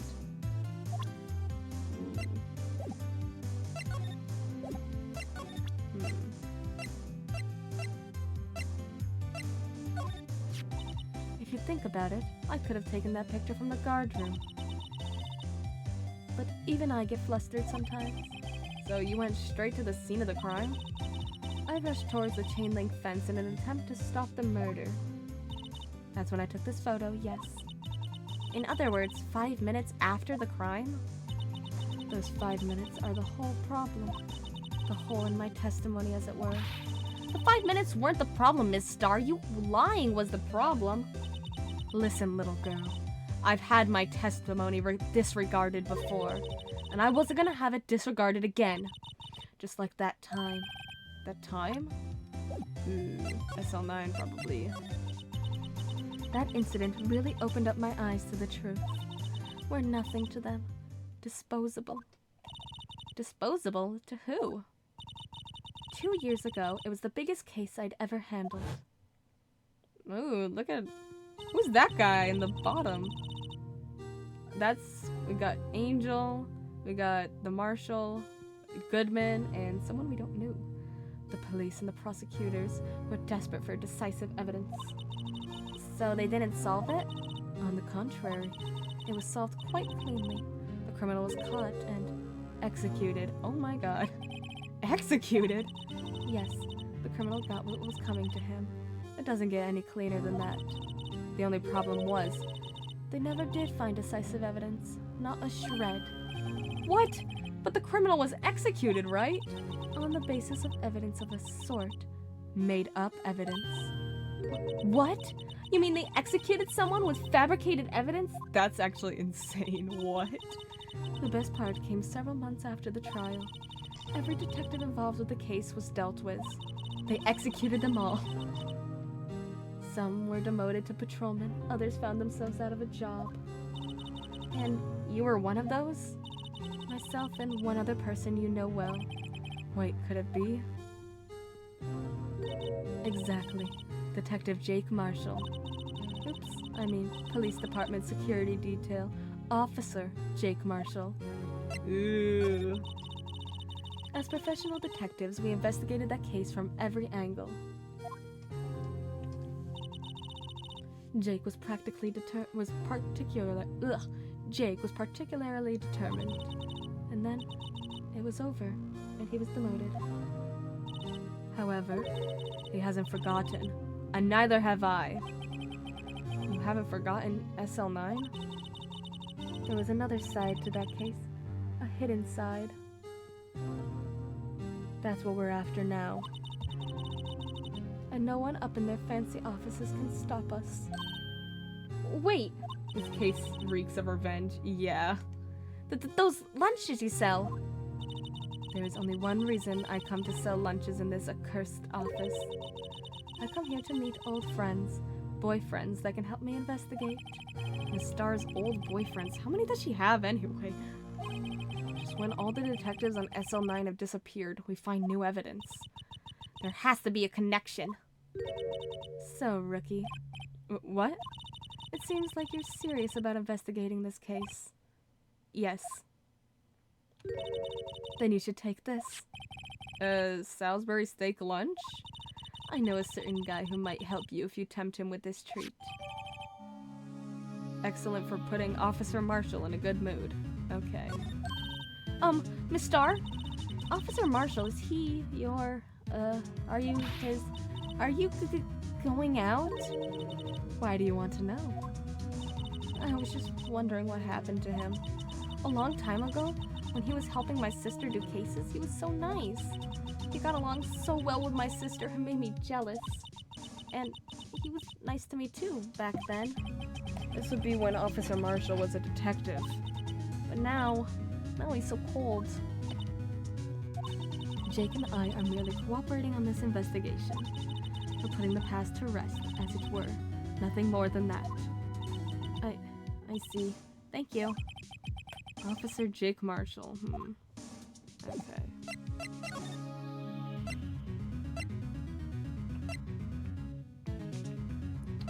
Go to the detention center.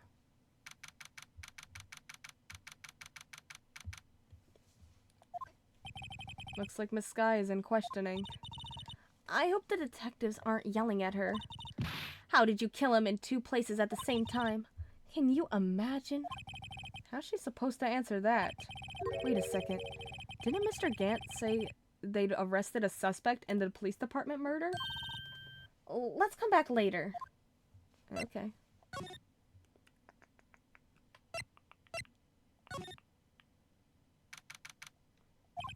Wow, everyone looks so deadly serious here. Well, there was a vicious murder of a detective down at the police department. Yes, but the same detective was also killed at the same time in the prosecutor's lot. Ugh, makes my head hurt. Well, first things first, let's go check out the police department crime scene. Yes, you sound dead set on investigating. But don't mess up or we could wind up dead. I doubt anyone wants more mysteries or dead bodies around here right now. But it doesn't look like anyone's gonna help us much either. Okay.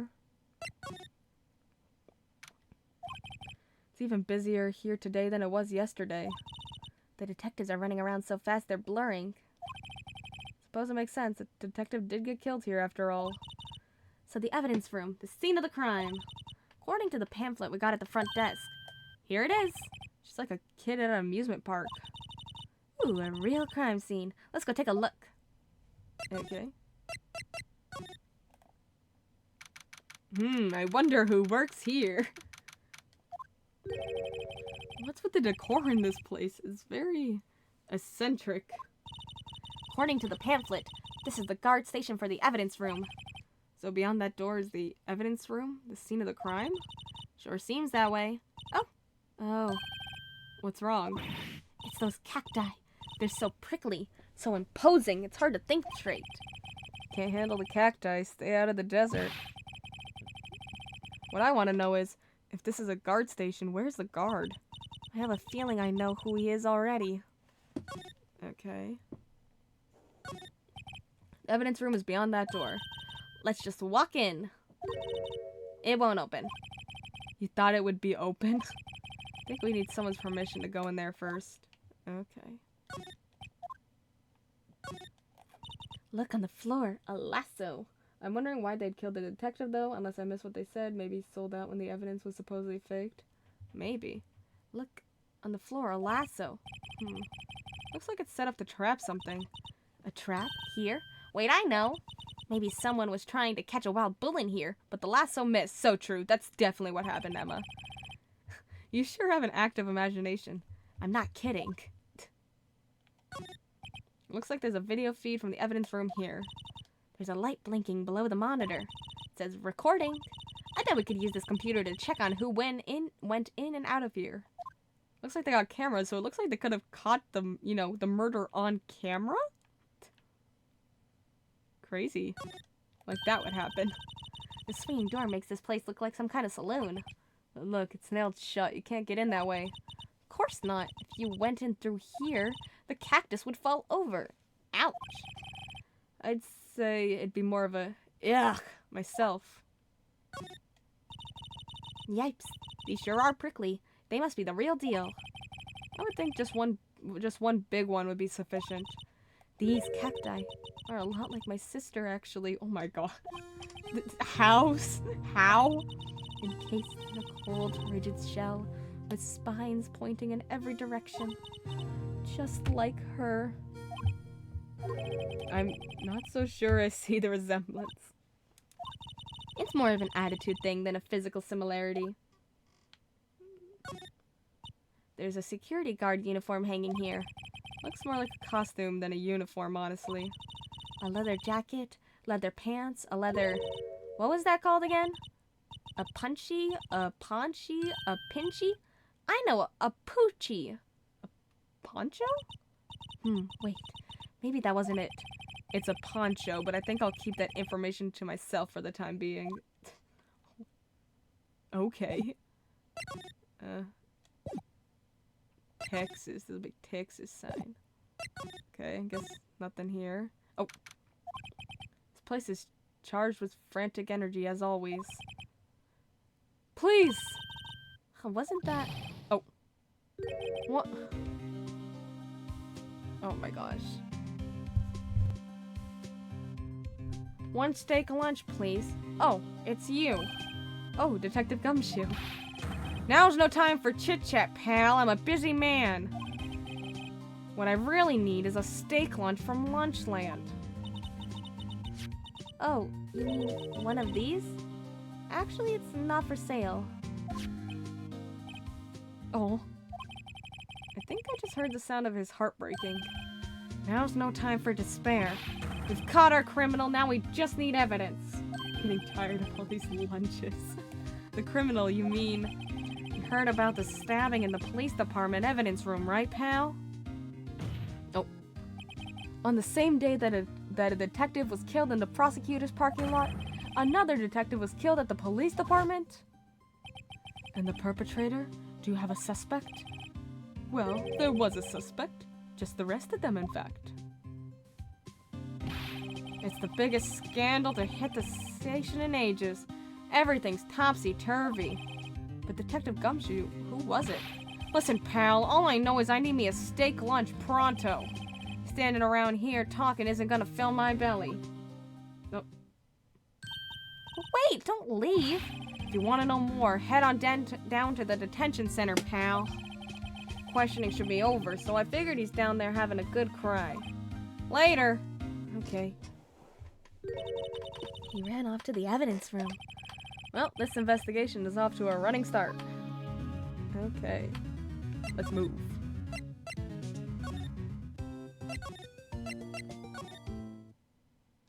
Boop. Still, I do feel better about these things. A little. I mean, they caught the person who stabbed Detective Goodman, didn't they? Yeah, I guess they did. Best to not go too far down that road right now. Things will just get confusing. What the hell was that?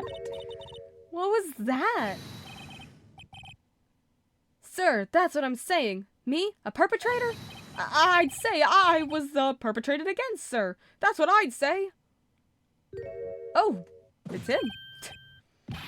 Hi. Greetings, sir. Wait, I know who you are. Excuse me, but is Mr. Edgeworth, anywhere on the premises? I'm here, sir, at the request of the chief, sir. I got your report, sir. Officer Meekins, you're a guard here at the detention center? No, sir, I'm not, sir. I'm a little lost patrolman, like a little lost lamb, sir. Oh, I get it. You're here to deliver a report. No, sir, how should I say this? Wait, he isn't, is he? You, Officer Meekins, you didn't, did you? Perpetrator Officer Meekins reporting, sir. What? What? Now this is an unexpected turn of events. No way, he's the killer? No way. Sir, I'm a patrolman with General Affairs. Sir. How? I can hear you fine, Officer Meekins. I had some business that day, sir, and so I went to the evidence room, sir. The guard station in front of the room was empty, sir. So normally there's a guard at the evidence room? That's right, sir, because evidence is kept in the evidence room, sir. Now, the security officer was none other than Officer Marshall. Marshall? Then, sir, I happened to glance at the security room monitor. That's when I saw him, sir. A suspicious person in the evidence room. A suspicious person, sir. A suspicious person. Ow! Oh. What the heck is this guy doing? So what happened then? After that, sir, everything went white. I saw red. I blacked out. And when I came to, I was here in the detention center. How long were you out? Days? I'd ask, what happened to your hand? Sir, there was no one to bandage me, sir. So I did what I could do to wrap it up, sir. A bandage on his hand? Just like Miss Sky. Yet another similarity between this case and the one at the prosecutor's office. First things first, tell us how you hurt your hand. Well, but first, oh my. Hold on. We've already read this.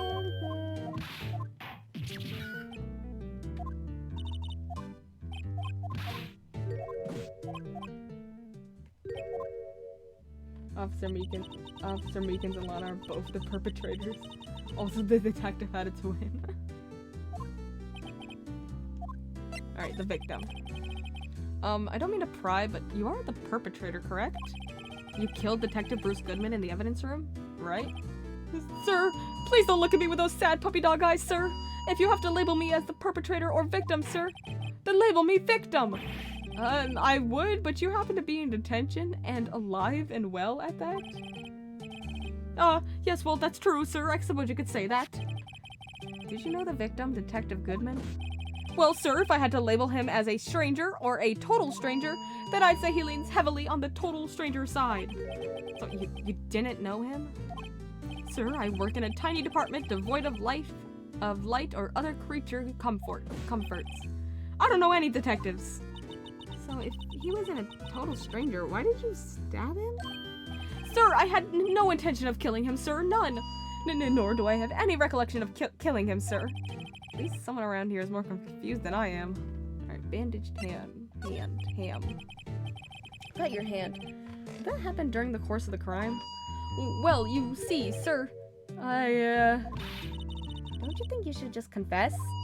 But sir, but there was nothing I could do. Nothing you could do? Sir, to tell the truth, sir, when it happened, when the detective pointed that knife at me, I just hollered, sir. And the next thing I knew, I was unconscious. The next thing you knew, you were, huh? Then, when I opened my eyes, I was alone in the evidence room, sir, all alone. Alone because Detective Goodman had disappeared. What? Oops. Then I looked down, I was gushing blood from my hands, sir. Oh, the shock, oh, the sorrow, sir. Can you imagine how I felt? The victim's body disappeared. That's some story. Interesting. Know anything about this? Do you think you could take a look at this? Hey! That's it, sir! That's it! That's it! That's what? My head was a blank until this very moment. But, sir, now I remember, sir. This case isn't becoming any clearer. Yeah, I've got no clue what's happening. You mean you remember what happened? Correct! That card was the cause of it all. This ID card? Exactly, sir. That's exactly it. Nothing could be more exact, sir. Nothing. I better pry into this one a little deeper.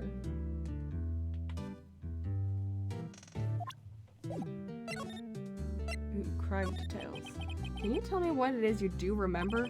Well, sir, you might say I'm a little lost patrolman, a lost little lamb, if you will. I didn't know Mr. Detective Goodman who was in the evidence room, and that's why you thought he looked suspicious. Sir, I entered the evidence room and asked the man to show me his ID card. Well, that sounds pretty much by the book so far. That's right, sir. That's what I've been trying to tell you. So you asked Detective Goodman to show you his ID card. What did he do? That's the thing. Suddenly he pointed a knife at me. What? She says, what? A lot. That's like her thing. Sir, I assure you I was as flustered as you are right now. So I whooped and leapt at him. Detective Goodman pointed a knife at him? Do unto others before they do unto you. My own father's words, sir. What happened then? Well, my eyes, sir. Everything went white. When I awoke, I was here. Right. Reason for arrest?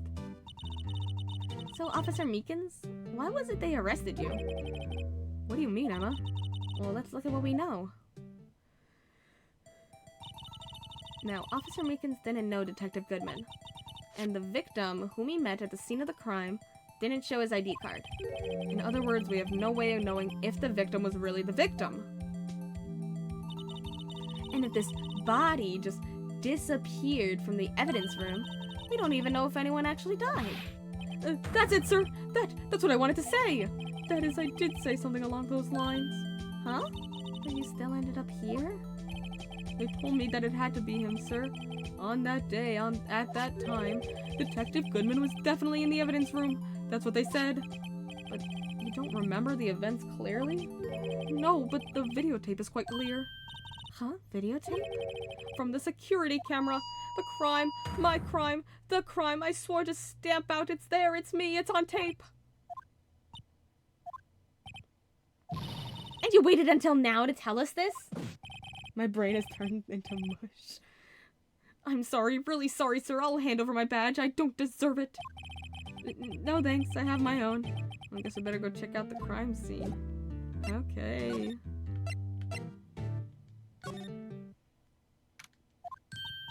Hey, Mr. Wright. Look who's standing at the Chief of Detectives' desk.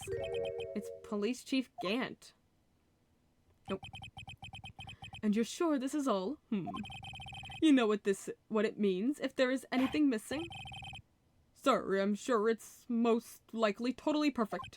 We checked up under his seat cushion, behind his computer monitor, inside his personal coffee machines. I see. Well, if anything does turn up, you call me right away, deal? Yes, sir. We'll scour the place again, sir. The Chief of Detectives looks a little flustered. Aha! Righto, my boy. How you been? Swim much? Chief Gant, reporting for duty, sir. Why are you saluting him, Mr. Wright? Hello. Is Edward gonna be okay? Oh, Worthy. Oh, you know they're doing a little inquiry committee with him. Sounds like an inquisition. Yep, well, they've had no end of trouble with the boy since last year, ever since he was a murderer and all. You mean the incident on Gourd Lake? It doesn't look good having a top prosecutor sit in the defendant's seat, does it? And you got someone else found guilty in that case, right, righto? Von Karma. He was also a top prosecutor that was very guilty. A legend he was, undefeated in his 40-year career. But in court you fixed it so he was caught for forging evidence. Wait, I didn't do anything wrong. He did forge evidence. In any case, the prosecutor's office is in a bit of turmoil, you might say. Why, they do just about anything to restore their reputation. Now, depending on what that inquiry committee decides, it could be bad for Worthy. What? Evidence for the incident. It's downright odd, I tell you. The detective getting killed on their turf too, I mean. There being the prosecutors, I assume? Scientifically speaking, it's impossible. Yes, but that's what the evidence is saying. Goodman was stabbed in 2 locations at the same time. That's what it says. What evidence is this? Now, Righto, I can't give away all our secrets just like that. And this in particular, well, it's a little sensitive, and I can't talk about it. I wasn't expecting much anyway. You know, one thing I hate hiding, I hate most of all is hiding stuff. Secrets, can't stand them. But you know, it's a full-time job just keeping the chief of detectives' traps shut. Oh, he was the one you were picking on earlier. Huh? You saw that? Whoops. I'm starting to think Gant's the killer, not gonna lie. Wonder what it was that he wanted the chief of detectives to do. Let's see if we can kind of discreetly ask him. Okay, let's discreetly ask him. Is it this guy? Oh, sorry you had to see that. Oh, what exactly did the chief of police want you to do? Well, see over there? That's Goodman's desk. He wanted me to check it for anything that might be a clue. They took away every last piece of garbage in the trash can. So nothing belonging to Detective Goodman is still here? Of course not. Well, except for this. What? You kept something? Sure, why not? It's not important. You didn't even finish writing it. It's a lost item report, but it's only half complete. A lost item? Did Detective Goodman lose something? The date on it is February 21st. Better make a note of that just in case. A half-written document dated 2/21 can only be submitted to the chief of police. I should really get back to investigating the police department crime scene. Okay. Date lost 2/21. Name Bruce Goodman. ID 5. And then the 9's crossed out. That's not even your ID, isn't it? 5'8". I thought his ID is 5'8". Yeah, he got his own ID wrong. Interesting. I should really get back to investigating the police department crime scene. Okay.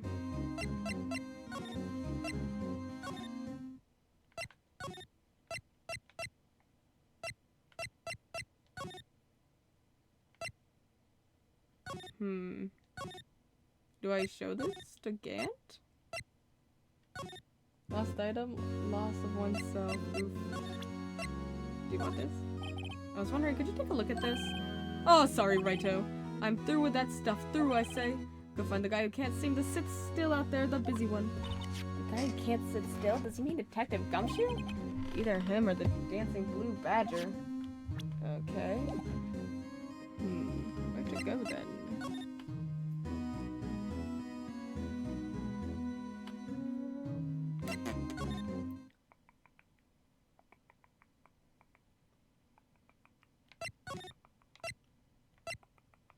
Is there anything else I have to... Oh! Permission to enter. Oh, okay. Actually, I was wondering if I could ask you a favor.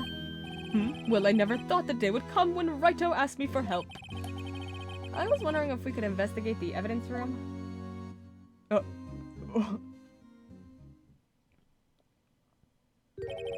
Now, Righto. Actually, I'm sorry, I don't need to investigate after all.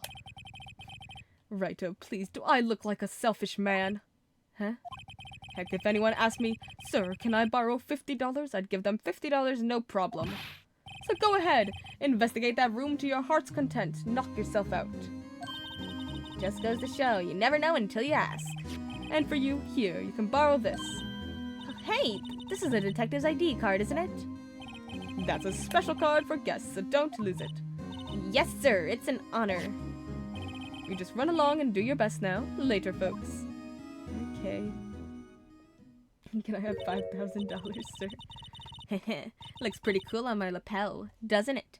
Just think, a real ID. You seem happy. Yes, sir, because, sir, we get to go into the evidence room now, sir. I think this place is a bad influence on the girl. Also, don't you have school?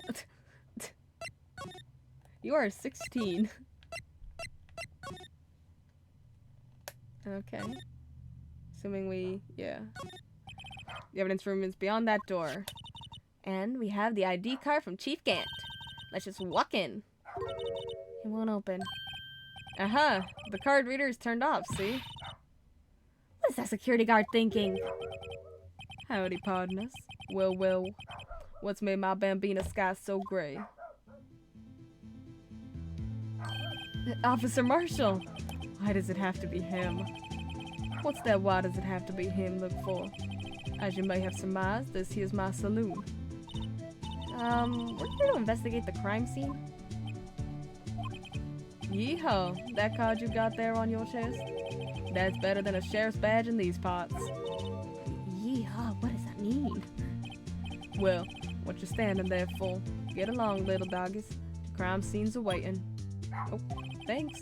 Looks like the card reader's on again. While we're here, I was wondering if we could ask you some questions. Sorry, cowboy, but I got no mind to tangle with you hombres.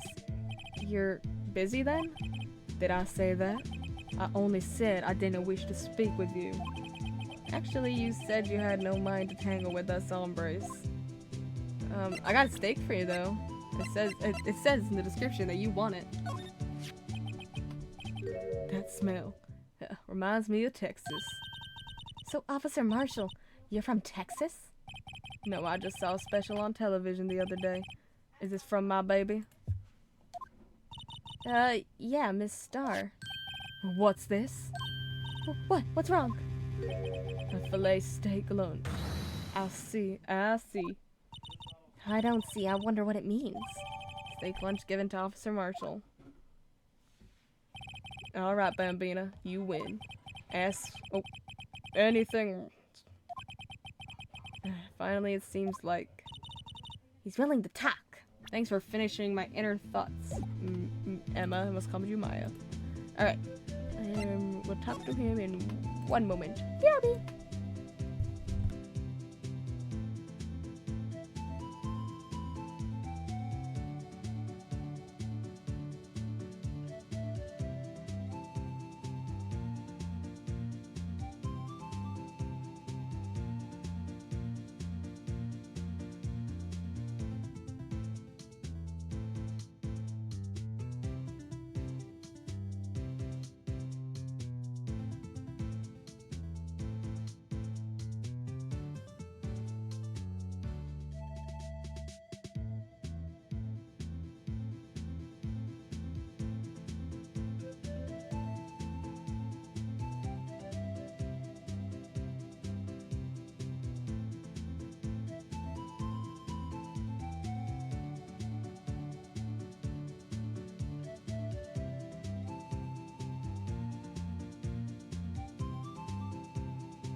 Thank you for the posture check. I needed it. I was like slouching so bad in my chair. Guard station. Officer Marshall, you're in charge of security for the evidence room, right? You got good eyes, partner. It's an easy job and I'm grateful for it. Actually, Officer Meekins at the detention center told us. Oh, that poor little doggy. Poor guy. I kept getting his name wrong and calling him Meekly. He told us something. He said that when the stabbing occurred, you weren't at your station. Well, maybe I shouldn't be telling you this, but since I got demoted from detective 2 years ago, well, it might not look like it, but I lost my 5 for the job, you know? So, what were you doing around 5:15 when the murder took place? Well, I reckon I was galloping down the highway on the back of my steed Zippy. Note, he was riding down the highway on his horse named Zippy. There's no need for people here anyhow. These newfangled machines do a bang-up job of keeping an eye on the place. You mean the security camera system? I don't take to machines much. Kinda like that stewed broccoli they sneak in next to your steak, you know? Marshall. Miss Starr told us something. She said you were a detective until 2 years ago? It was always my dream to be a rawhide wrangler on the scene of the crime. That's all gone now, like a drinking hole in a prairie fire. You're still investigating the SL9 incident with Miss Starr, aren't you? Murdering, of course. That was my case. It's all solved on the record books, but it smells like a bad game of poker. I can't let it go. That's all there is to it. What kind of case was it anyway? We've heard the name so many times, but no one tells us what actually happened. There are some things you're better off not knowing, Bambina. Anyway, that case is officially dead as of 2 days ago. 2 days ago? The day of our case. That's right. The evidence transferals. Edward was talking about the transferals too. Security system. I know what maybe 2 of the machines in here do. Only 2 of them? There must be a dozen. Like I said, Bambina, me and machines, well, I like them about as much as I like stewed cauliflower with my steaks. The easiest ones to understand are these here security cameras. Those are the ones that Officer Meekins mentioned. If nothing happens, the tapes are automatically erased every few hours. And Officer Meekins and Detective Goodman, are they on one of those tapes? I reckon they might be. There's a security guard and you reckon? One more thing. When you go into the evidence room, you need an ID card. That's the card reader by the door. The card reader leaves a record of every ID card that passes through. 7777777 4:20 p.m. 8730-579-440 4989-596 450 5842-189. That's Goodman F514. And I can't read the last one. Hey, I've seen that somewhere before. Sorry, Bambina, I can't show you more than that. Huh? I haven't heard whether this is related to the case yet. Mr. Wright, I saw a number on that record just now. I've seen that number before. First one looks fake. Yeah. Is there something I can prove that record is tied to the stabbing? This, yeah? See this? This is the victim's ID card. The one that was on the ground in the parking lot. The number on this is 5842189. Officer Marshall, show us that ID card record again. That's on the, yeah, that's on that. 4989596. That must be Meekins. Look at the 4th number. It's a perfect match. It was used at 514, right before the stabbing. What's more, there's only one of them cards in the world. So when the incident occurred, Detective Goodman was in the evidence room? Wait, what did Officer Meekins say? Sir, I entered the evidence room and asked the man to display his ID card. So you asked the Detective Goodman to show his ID card. What did he do? That's the thing. Suddenly he pointed a knife at me. Weird. If he had his ID card then, why would he have pointed a knife at Officer Meekins?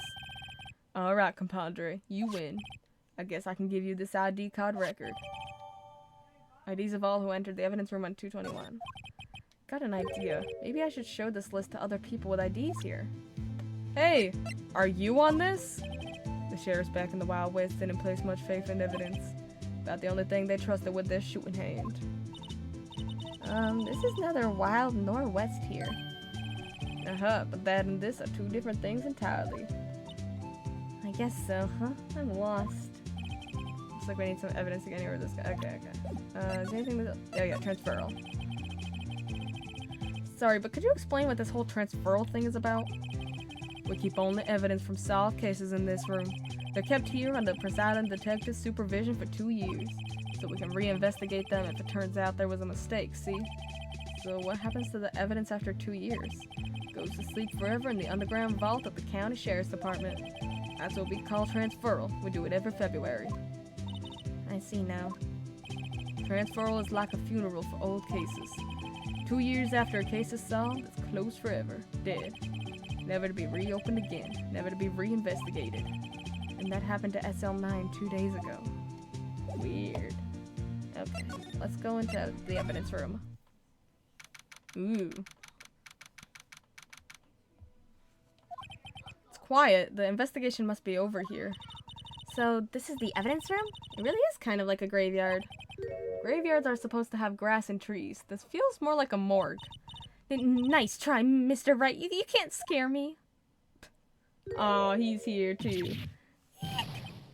Whoa! Oh. Sorry, I thought you were a ghost. I wouldn't recommend going around smacking ghosts on the head, pal. So is it true what I heard? Righto, please, do I look like a selfish man? Heck, if anyone asked me, sir, can I borrow $50? I'd give them $50, no problem. So go ahead, investigate that room to your heart's desire. Knock yourself out. Yeah, it's true. So, Chief of Police Scant will loan anyone $50? Even me? Oh gosh. Yeah. Did she slap Gumshoe? Yeah. Gumshoe is scary though. Oh, so that's what you were talking about. Actually, I was put in charge of the investigation for today. Just for today? Boss for a day. But guess what? You got permission from the chief, so now you're boss for a day. Gee, thanks. First of all, you'll want to have this. Scene of the stabbing of a detective at the PD. Thanks. How are you, Gumshoe? So, Detective Gumshoe, your boss for the day? That's right. That's an honor. It's an honor. After all, the murder took place right here in the police department. But if you're the boss, why are you all alone? Where are your underlings? I'm using yesterday's findings to prepare for tomorrow's trial. In other words, you got kicked out of the investigation. Again. I'm adamant, though. I'm gonna take control and put this case to rest. In my own evidence locker, pal. You have a locker in here too, Detective Gumshoe? Of course. I am a detective, after all. They gave me that locker, they gave me a locker that only I can open, pal. Only you can open? Edgeworth. I'll always believe in Mr. Edgeworth, no matter what happens. So, Mr. Edgeworth is with the inquiry committee now, right? They're trying to figure out who's responsible for the mess up in court today. I see. Guess this is what you call fate. Mr. Edgeworth just can't get away from that case. That case? Yeah, that case. The SL9 incident, of course. What's up with Edgeworth and always being followed by cases? There was DL6 and now SL9. Poor guy. That was the beginning of the end for Mr. Edgeworth. Maybe we can get him to tell us more about the case. Evidence lockers. This place is more high-tech than you might think. Every locker is fixed so that only one detective can open it. Using their ID card? Well, that's the thing, pal. IDs can be lost. Why, I'm on my third card since entering the force already. That sounds like a lot. Yeah, but even I can't lose my own right hand. Right hand? Oh, you mean your fingerprint? Exactly, pal. The lock for each locker is coded with a fingerprint.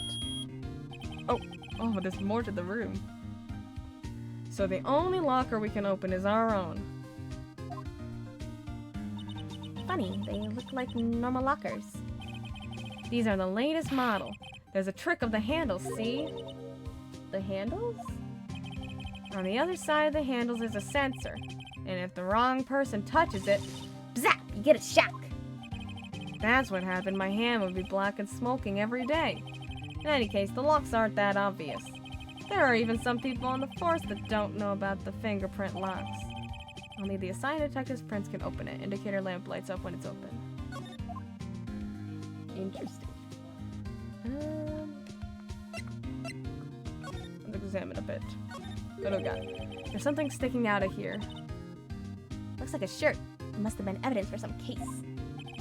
Wonder if Detective Gumshoe put this here. There you go, pal, making me out to be some kind of slob. Not responsible for the evidence here. That said, I bet that evidence locker was open recently. How do you know? If you leave things hanging out like that, the evidence gets dirty or ripped. The guard checks on that kind of stuff and notifies the detective responsible. How many times have I had him breathing down my neck about some silly evidence? Sounds like Detective Gumshoe leaves evidence hanging out a lot, too. I bet he doesn't tuck in his shirt under that trench coat either. If you're going to talk behind someone's back, don't do it right in front of them, pal. Wow, look at this big pile of junk in the corner. That looks like a car door. A pair of handcuffs attached to the frame. Maybe the guy they caught was some sort of escape artist and he got away? Hey, that's one of those human profiles for range testing. He's been shot square in the forehead. Better him than us. Yeah, Emma. Better him than us. This place is stuffed with evidence, stuffed with dreams. Not so sure about the dreams. It won't open. Do you really think it would? Hey pal, our security is high-tech around here. We got fishing pole? Oh, the fishing pole and the metal detector! Oh. Some sort of bulky equipment is gathering dust here. What a sorry-looking fishing pole that is. Oh, that's my personal pole. I never did get around to using it. Wait, I've seen that somewhere before. Right, pal, that's the metal detector. The one that led to the solving of the case out in Gourd Lake, remember? Alright. Wow, that feels like it was ages ago. And, I don't think I've seen this one before. Oh, that's a bug sweeper. Sure, it'll come in handy in solving some case sooner or later. That cheap-looking box? Can't judge a person or machine by their cover. You gotta look at their heart. Okay. Oh, there is a bloody handprint on this. What's this? Blood? It's a little worn, but there's definitely a handprint here. Looks like someone tried to wipe it off. Mr. Wright, what if there are other blood stains left in the room? We should use her testing fluid to check it out. Okay, we will in a sec. Hold on, hold your horses. Look, this one's open, and the red indicator light above the door is lit. That locker is coated with Detective Goodman's fingerprints. Detective Goodman's locker. Are you sure it's okay to leave it open like that? Well, it'd be hard to get it open again if we closed it. It's empty. They must have taken the contents elsewhere. We got a glove. Someone left a glove here, but only one. Where's the other one? Oh, it's from the SL9 case. It says it right on the tag. Detective Gumshoe, maybe? There you go, pal, making me out to be some kind of absent-minded detective. That's evidence from the case, you know? You mean SL9? It does have a tag on it. Tagged evidence from the SL9 incident, extremely thin rubber glove. Okay, we got paint. What is a sawn paint doing here? Since the dawn of time, true art has always been a war against oppression. True art? I noticed that there's blue and yellow paint here. Perhaps we're witnessing the birthplace of the Blue Badger? Well, you might say this is my studio. What? Here in the evidence room? Yeah, that is very weird. Very strange. We got shards on the floor. Wow, someone must have broken something big to make all these pieces. Detective Gumshoe, perhaps? Oh my god, Phoenix. There you go, pal, making me out to be some kind of hooligan. That's apparently from the case. The case? The SL9 incident, pal. See the sticker on one of the pieces there? Another piece of SL9 evidence? Let's take a closer look. Wonder what shape these pieces were in before it was broken. You want to try to put it back together? Gah. Good luck, pal. That's no job for amateurs. Why, I spent a good 3 hours on that before I had to give up. That's why I always carry around a tub of glue. Well, this piece looks like the bottom. Let's try putting the rest in place.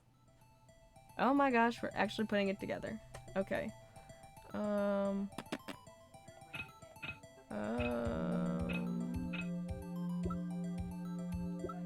Let's see.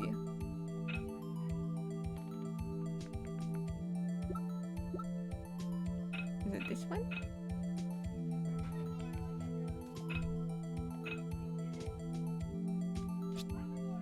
No.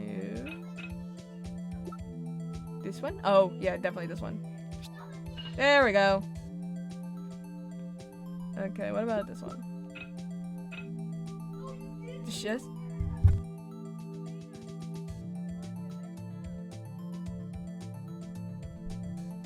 this?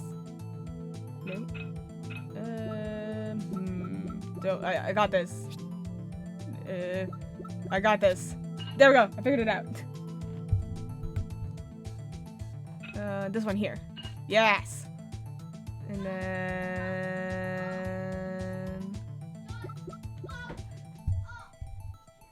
that. There we go.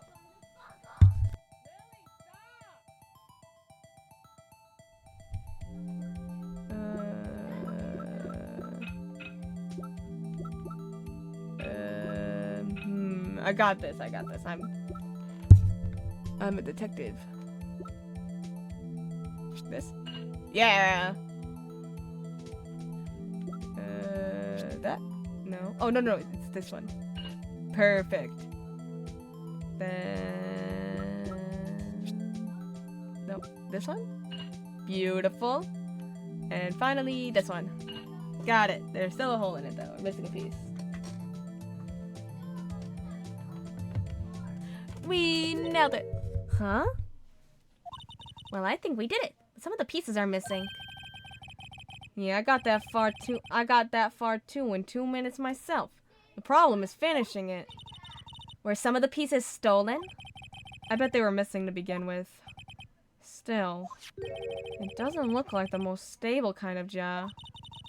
I kind of understand how it got broken. Unstable jar to the court record. Jar pieced back together from fragments found at the crime scene. A piece is missing. Interesting. Okay, let's use the testing fluid. Do I present it? Okay. Oh, I do it for the court record. Yes, of course. Okay, let's spray everywhere. Oh! Found something. Another handprint. Huh. Why am I getting a reaction here? No reason for the murderer to touch this spot if he fled out the door. This might be something significant. Hey, that's some pretty amazing stuff you got there, pal. What this?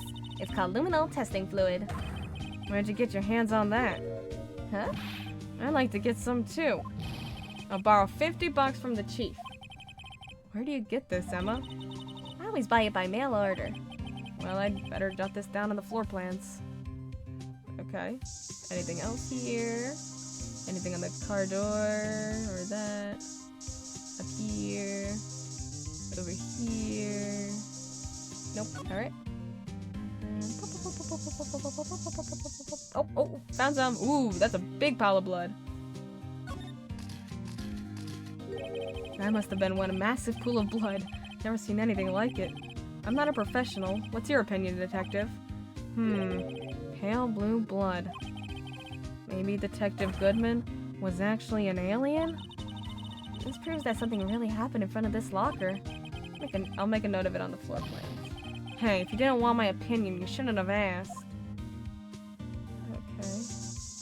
Okay. Yeah, obviously blood here. I knew it! This is someone's right handprint. What? What's the matter, detective? This locker, it's mine. Weird. What the heck? It's yours?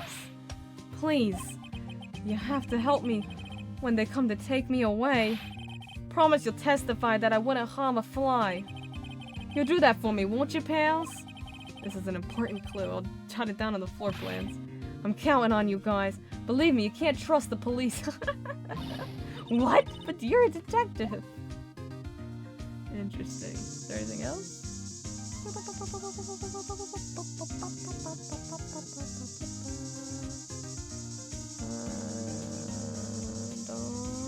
look like it. Okay. Anything to say about this? Detective Goodman's note and that switchblade knife. I bet Edgeworth was the most surprised of anyone. Because of the SL9 connection? That was Mr. Edgeworth's first big case, you know, 2 years ago.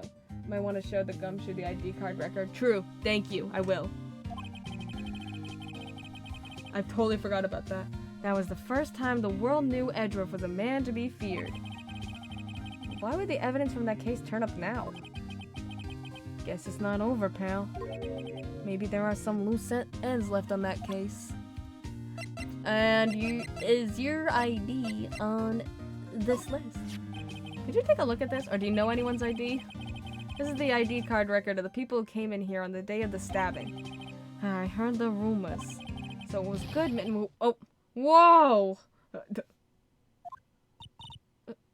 What is it? The second number. It's not your ID number, is it, Detective Gumshoe? Mr. Edgeworth. What? What? The second number on this list belongs to Mr. Edgeworth. What? What? Why would Edgeworth have come to the evidence room? What the hell? SL9 incident. Now that was a bloody, violent case. Violent, so it was a murder? A serial killing. A serial killing? Maybe I don't want to get involved in this after all. But the killer made a mistake, and Mr. Edgeworth built his case around that to nab him. And this was 2 years ago? That put Mr. Edgeworth right in the spotlight and started the rumor mill. Rumors about forged evidence? It was supposed to be all cleaned up with the transferal the other day. It was the last job he ever did. Detective Goodman, that is. Huh? What do you mean? Detective Goodman was the detective in charge of the SL9 incident, see? So that switchblade knife. The victim took the knife out of the evidence locker himself? Hey pal, look at the time. Was there something you needed to be going to? Just that Mr. Edgeworth's inquiry committee should be letting out soon. I'm gonna go give them my report for the day. It might help, you know? Report? You mean the note written on the back of that flyer? The one that says nothing but no problems? Hey, it's Mr. Edgeworth we're talking about. I'm sure he can use a report like this. I believe in him. Who needs enemies when you got friends like Detective Gumshoe? So true. I'm off, pal. Later. Okay. Should probably see what Edgeworth has to say, too. Alright, let's go see Edgeworth. Hello.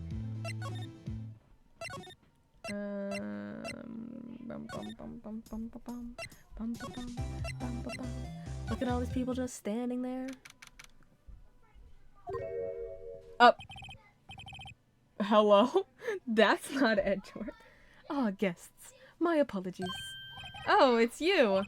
Have we met somewhere? Huh?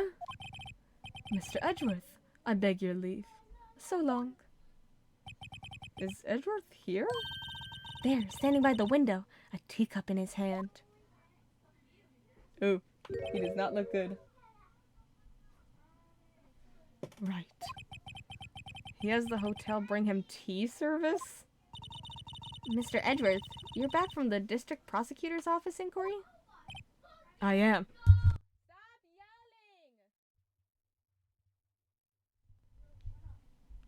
yelling! I am. By the way, Detective Gumshoe was looking for you? Ah, yes. He brought me the latest information, it seems. Really? Was it helpful? Apparently a new French restaurant is opening near here. I think he was trying to console me somehow. The real info is on the other side, Edgeworth. Poor Mr. Edgeworth. I think this whole thing is really taking a toll on him. Inquiry committee. So how did the inquiry committee go? Actually, they decided to treat this not as a case of concealing evidence, but as a communications error during the investigation. Concealing evidence? Yes, apparently there are some who believe that I concealed evidence. They gave me a warning. You were lucky this time. Again. Again? I've heard them say that so many times. Ever since that case 2 years ago. Ugh. Tomorrow's trial. Are you okay for the trial tomorrow? Look, I'm the one presiding. I'm still the presiding prosecuting attorney. However, something happened. They gave control of the investigation over to the police department. The police department? Yes. Any further investigation for this case will be directed by the chief of police, Gant. I can do nothing but wait for his results. I see. Why, I ask you, why? All along I've done only what I believe is right. I have nothing to be ashamed of. But still... Wow, I've never seen him this out of sorts. Ugh. Anyway, why'd you go into the evidence room that day? Oh, right. I better check this now. As I was saying, Oh, what's this? A record of ID card usage? Edgeworth, you went into the evidence room that day, didn't you? Just before the incident occurred, no less. Yes, that's true. Why, Mr. Edgeworth? Please don't look at me like that. I was asked to go. By Chief Gant, no less. The Chief of Police? Oh, he wanted evidence for a case that wrapped up half a year ago. AI-16. He wanted me to keep it here in the prosecutor's office. But it was solved, right? It would have to be if the evidence was already filed. The chief is never one to explain himself. In any case, on the day of the stabbings, I brought this back here. Can I ask what kind of case it was? I can't say. It really has nothing to do with the current case. Sure, I bet it doesn't. Now I'm curious about this other case. I better make a note of it. Evidence from the past case of Edgeworth brought back to this office by Gant's request. Stubborn as always. I told you this has nothing to do with the current case. Oh, I bet it doesn't. That's why it got added. Can I just check this out? Hey, look. There's hard to make out, but there are some dark red stains here. Looks like blood? Do you think Detective Goodman's blood somehow got on this when he was stabbed? Not likely. This blood looks like it's been here for months.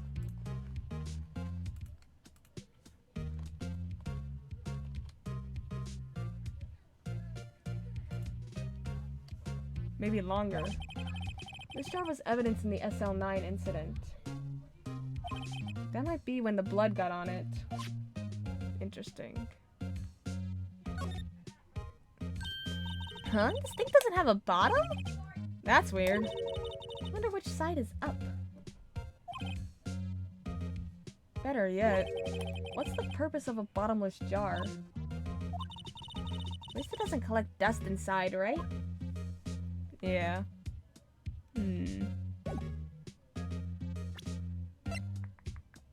We got this. SL911. The tag says SL911. Guess this is another piece of evidence from that case. You know, I never did care for the word tag. It's confusing. And what's so confusing about that? Yeah, please, tell me, Emma. Do you know how many other words sound like it? Bag, gag, nag, lag, jag. Jag, is that a word? Do you challenge me? What, are we playing a word game now? Okay, that's all she gotta say about this glove. And yeah, okay, it's just an evidence locker. We got the floor plans with all the blood splatters. Got the ID card record updated. Okay.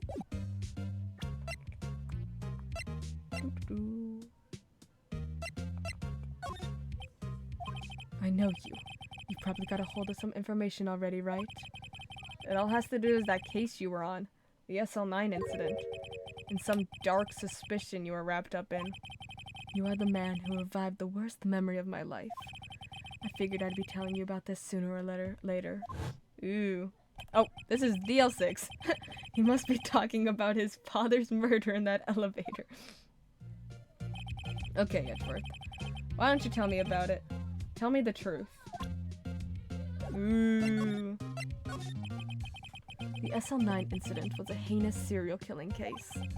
The head of investigation was the deputy chief of police at the time, Damon Gant.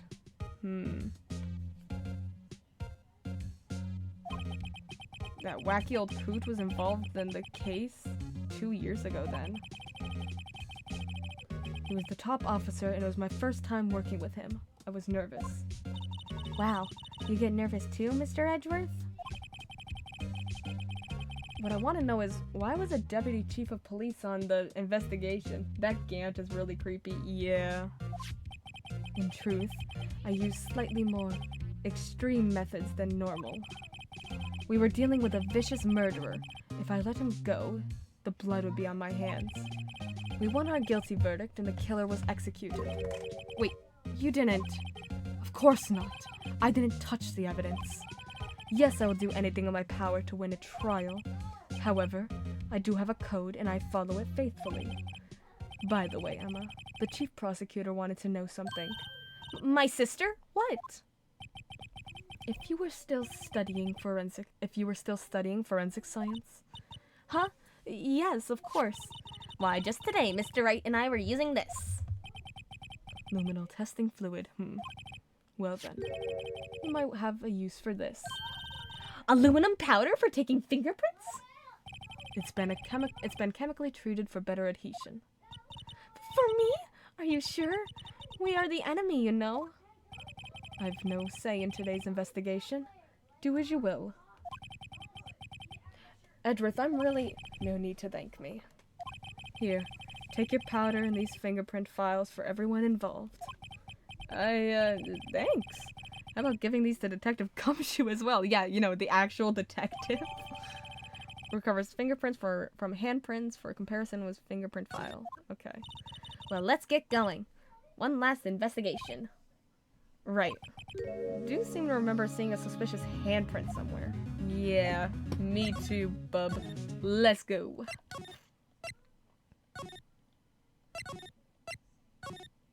Excuse me. Oh, he's gone. Okay.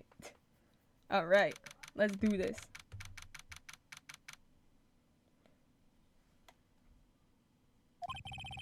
Our investigation turned up a suspicious handprint. Here in this blood on the detective's evidence locker. Let's use the secret weapon we just borrowed. Awesome. Oh. Ooh. Right, let's get started. First, choose a finger. Finger? Each finger leaves behind a slightly different imprint. So let's choose the finger that will have left behind the clearest print. I really can't tell the difference at a glance. It's clearly the pointer finger. Quit procrastinating and choose a finger. It's like the one that's like dead on. Okay, now it's time to check for prints. Let me show you how it's done. Emma's starting to get that sparkle in her eyes. First, we sprinkle the aluminum powder around. How do you do that? With enter, see? Ah, looks like that did the trick. The aluminum powder adheres completely to the print. Once the powder is well spread, just blow away the excess. How do I do that? With E. Exciting, I know. Okay, now transcribe that to controller. Imagine you're blowing out the candles on a birthday cake. See? Wow, that looks like fun. Might take some getting used to, though. It's fine. It won't go up your nose or anything. You just pour the powder on thick and blow away the extra. These are the basics of fingerprinting, Mr. Wright. Guess I'd better give it a try. Okay.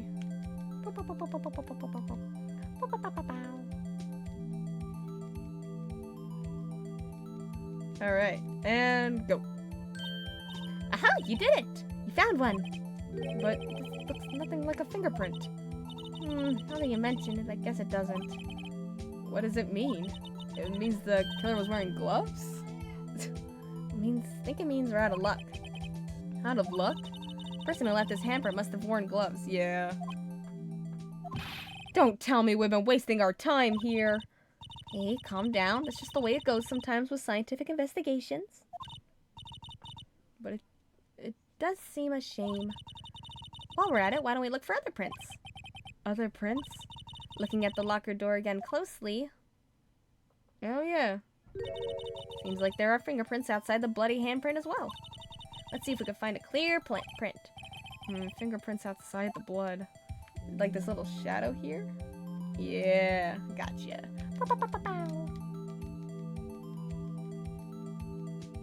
Let's go.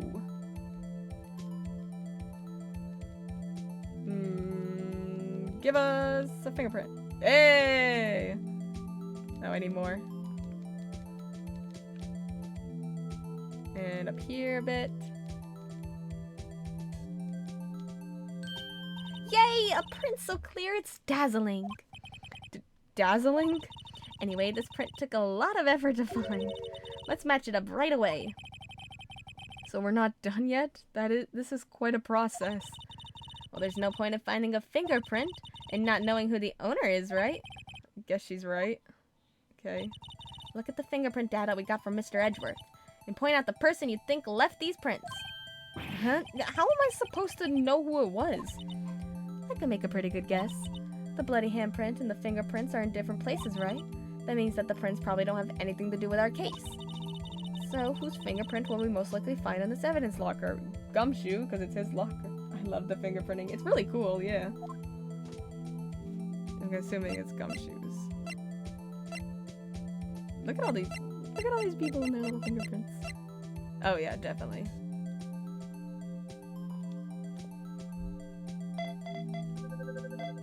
Definitely is, yeah.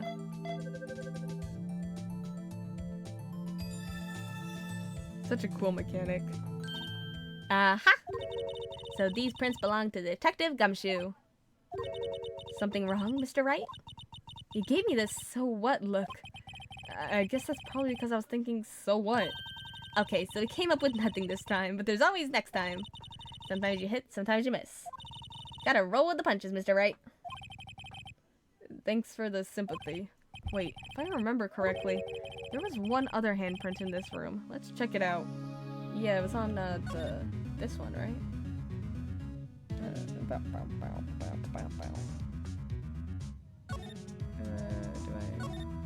This is where we got a luminol fluid reaction, right? Right! There's a handprint here. Okay, want to try using this? There go her eyes sparkling again. Yeah, let's check for prints. Okay, let's check for prints. That's the spirit. Oh, but I have to warn you about something first. What? The area with the blood was wiped away, right? We only ended up finding it using chemical means. Any prints in that area will have been wiped away too. Oh, right. So that means no prints? Would you say the probability of your hypothesis is high? Don't ask me. Anyway, we must try to find prints that weren't wiped away. Prints other than the ones left by the bloody hand? Okay. Don't...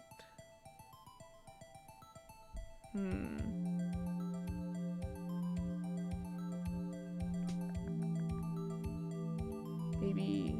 Oh! Okay. Something there. Let's see. Hey! We got a fingerprint. Wonder whose it's gonna be. Get over here.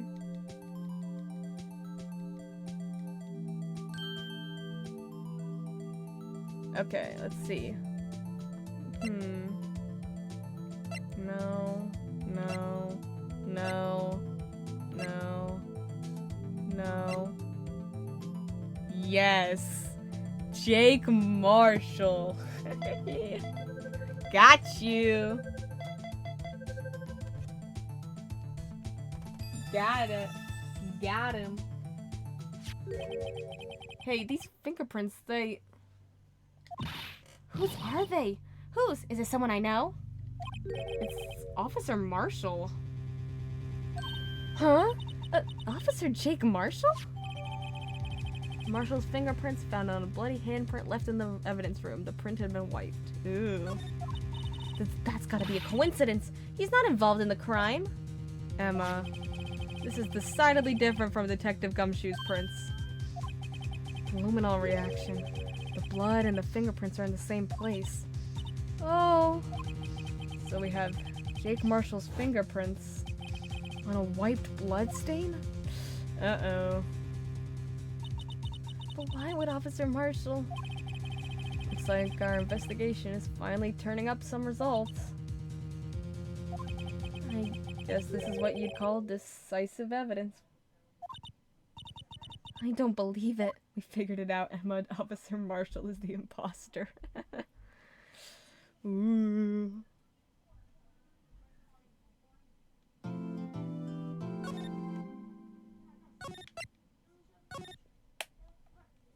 Alright.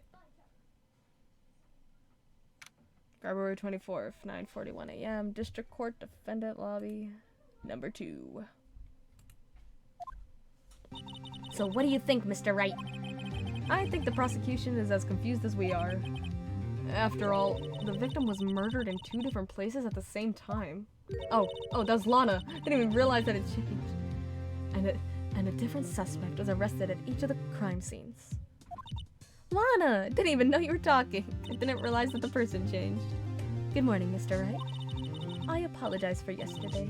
I was indisposed. I hope they didn't hold you too long for questioning. We just finished, actually. I'm used to all-nighters, though. So, how'd it go? Says Mr. Wright suspects. The police are clueless. I figured as much, so I struck a plea bargain. A plea bargain? What do you mean by that? We agreed that if I told them the truth behind this simultaneous murder, they wouldn't seek capital punishment. That's what I mean, Emma. Ooh. But Lana, don't tell me you... Much to my regret, I'm as much in the dark about this as they are. Miss Skye. We found trace evidence of a certain person in the police department's evidence room. They belong to Officer Jake Marshall. What kind of trace evidence? Blood-stained fingerprints, to be exact. That's the trump card I have up my sleeve today. You do understand what this means, don't you? In order to defend my sister, you're gonna accuse Mr. Marshall? You have to play the cards we're dealt. Isn't that right, Miss Skye? Do what you have to do, Mr. Wright. Alright. Here we go. Court is now in session for the trial of Miss Lana Skye. The defense is ready, Your Honor. The prosecution is... I'm afraid you'll have to clarify what that means. It takes 30 minutes by car to reach the police department from the prosecutor's office. Yet, the victim, Bruce Goodman, was slain at both places at the same time. But that's not physically possible, is it? What's more, I hear the victim from the evidence room has just disappeared. Yes, and the body eventually reappeared in the trunk of Mr. Edruff's car. Wow, this is one messed up trial. Yeah, you think, Phoenix? Hold on.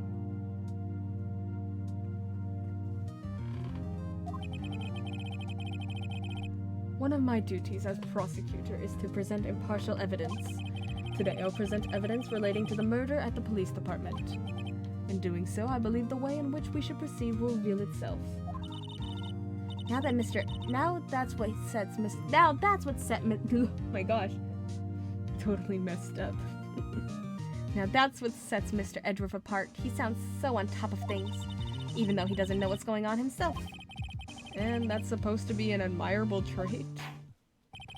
Very well. Let the trial resume. On the day of the crime, what exactly transpired at the police department? Mr. Edgeworth, you may call your first witness of the day to the stand. For its first witness, the prosecution calls the suspect of the murder that occurred at the police department.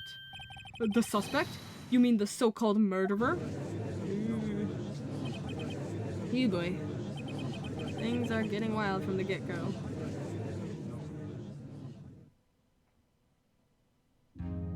Well, they can't... Meekins and Lana can't both be the murderer. Will the witness please state his name and occupation? Yes, sir. I am Officer Mike Meekins, sir. My occupation is, that would be murderers, sir. Dude. So you're telling us you're a professional killer? Sir, it was me, sir. I'm the one who did it. I'll never kill anyone again, sir. You've got to believe me, sir. Actually, what we'd like to... Sir, I'm what you would call part of the younger generation, sir. A person whose actions adults can't possibly comprehend. How old are you? 22, okay, you same age as me. Patrolman with General Affairs suspected of killing Goodman in the evidence room. Oh, please, Mr. Edgeworth, sir, help me, sir. Officer Meekins. Seriously, Meekins, cool your jets. Calm. Officer Meekins. Yes, sir. Give us your report of the crime. Consider that an order. Yes, sir, as you wish. After all, I'm a part of a generation that must be told what to do, sir. You can't fault him for a lack of enthusiasm. Crime reports, sir. Although it's not my normal duty, I was assigned to guard the evidence room that day, sir. I spotted a suspicious man on the security screen and rushed into the room. I was only doing what I was trained to do, sir. I was suddenly attacked. I fought for my life. Then I did it. After that, I passed out until another officer smacked me awake. Okay. So the victim, Detective Goodman, attacked you? Do unto others before they do unto you. That's what the Meekins family motto, sir. I see. Then you fainted and a colleague helped you regain consciousness. Yes, sir. He knocked me upside the head, sir. Very well. The defense may begin its cross-examination. What I need here is more info to work with. Alright, let's press him. Officer Meekins, you will be pressed. Okay. On everything, we're getting you all. Mr. Meekins, you work in the General Affairs Department, do you not? Yes, sir. I am in charge of hiring new recruits, sir. Yikes, now there's a scary thought. Evidence transfer was taking place on the day of the crime, which meant many officers were given special tasks not ordinarily performed. I was in charge of guarding the Blue Badger, sir. The Blue Badger? Yes, sir, the lovely police mascot created by the Chief of Detectives, sir. Oh, this guy. I was to ensure it wasn't broken during the transferal process. That was my sole mission for the day, sir. I see. Sounds like a very, important mission. After the awards ceremony finished that day, there were so many people running around. Then I relocated the Blue Badger to the evidence room. Oh, that's why you went to the evidence room. Tell us, what did you see when you got there? I spotted a suspicious man on the security screen and rushed into the room. In order to enter the evidence room, you need a ID card, am I correct? Precisely, sir. I have one right here around my neck. This song is pretty creepy, yeah. So then your ID number should be listed on here, right?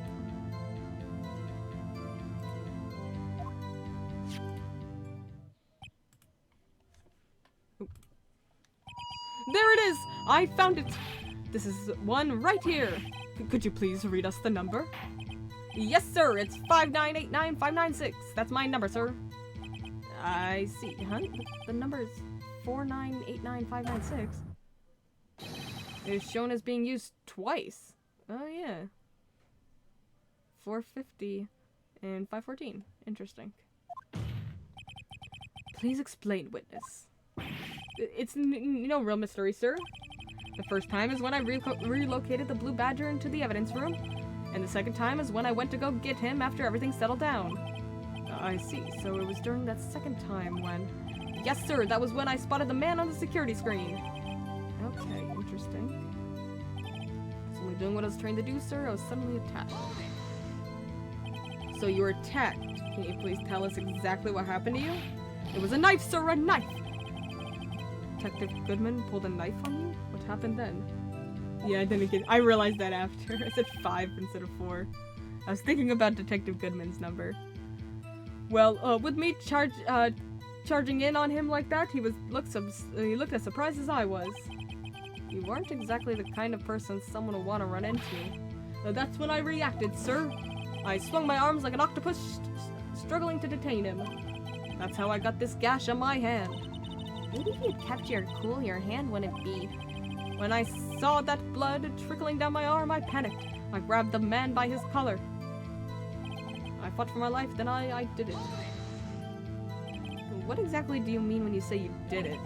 I know I don't look the type, but I'm really into kung fu films, sir. The man let his guard down for just an instant, so I snatched his knife from him. You took his knife? I spun him around and performed a disarming maneuver. I made sure to close my eyes like a man.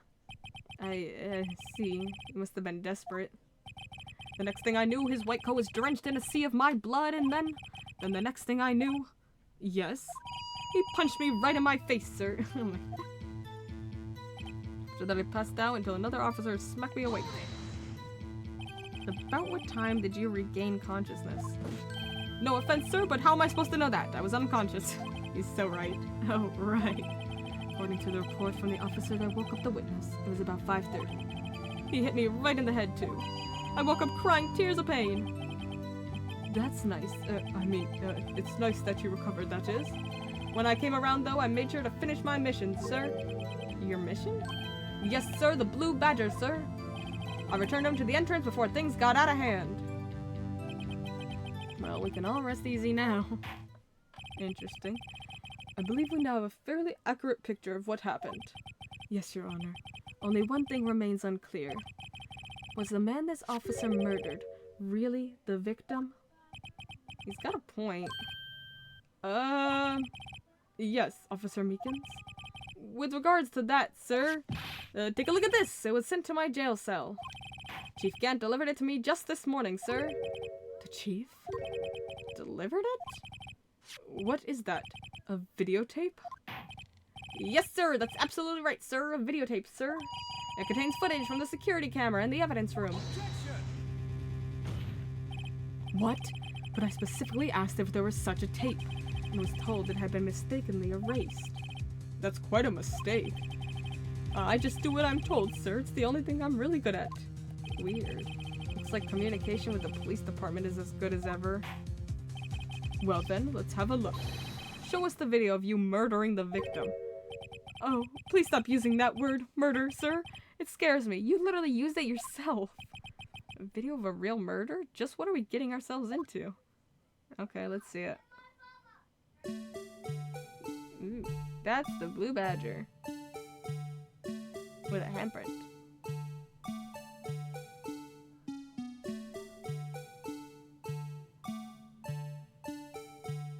Ooh. Okay. Interesting.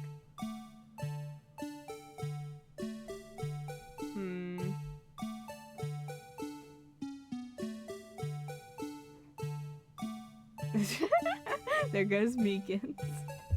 Okay.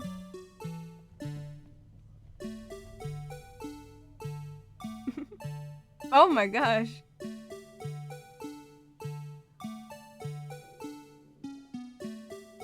Jeez.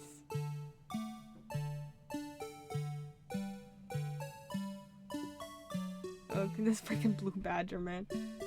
Okay. Now, where is the murder?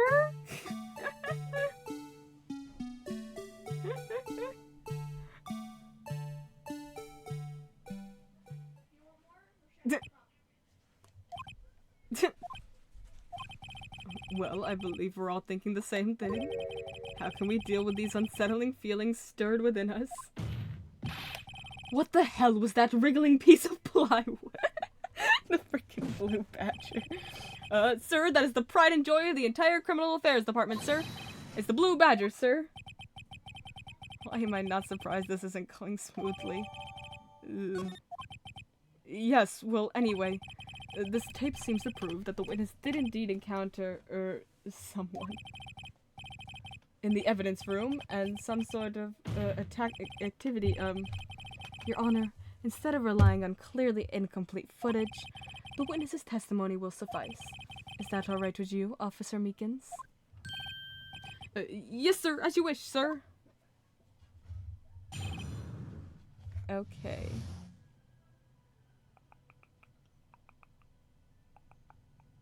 Mystery Man.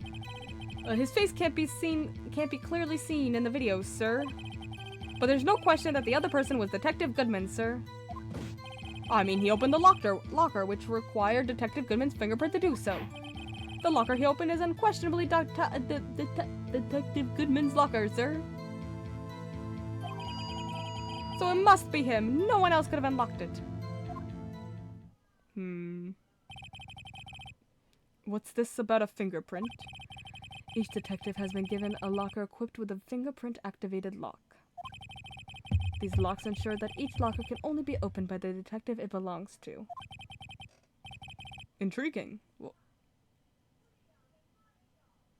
that would mean the victim at the crime scene would have had to have been Detective Goodman. Very well. The defense may begin its cross-examination. I don't know where this cross-examination will lead, but everything begins with contradictions. That's where I have to start. Okay.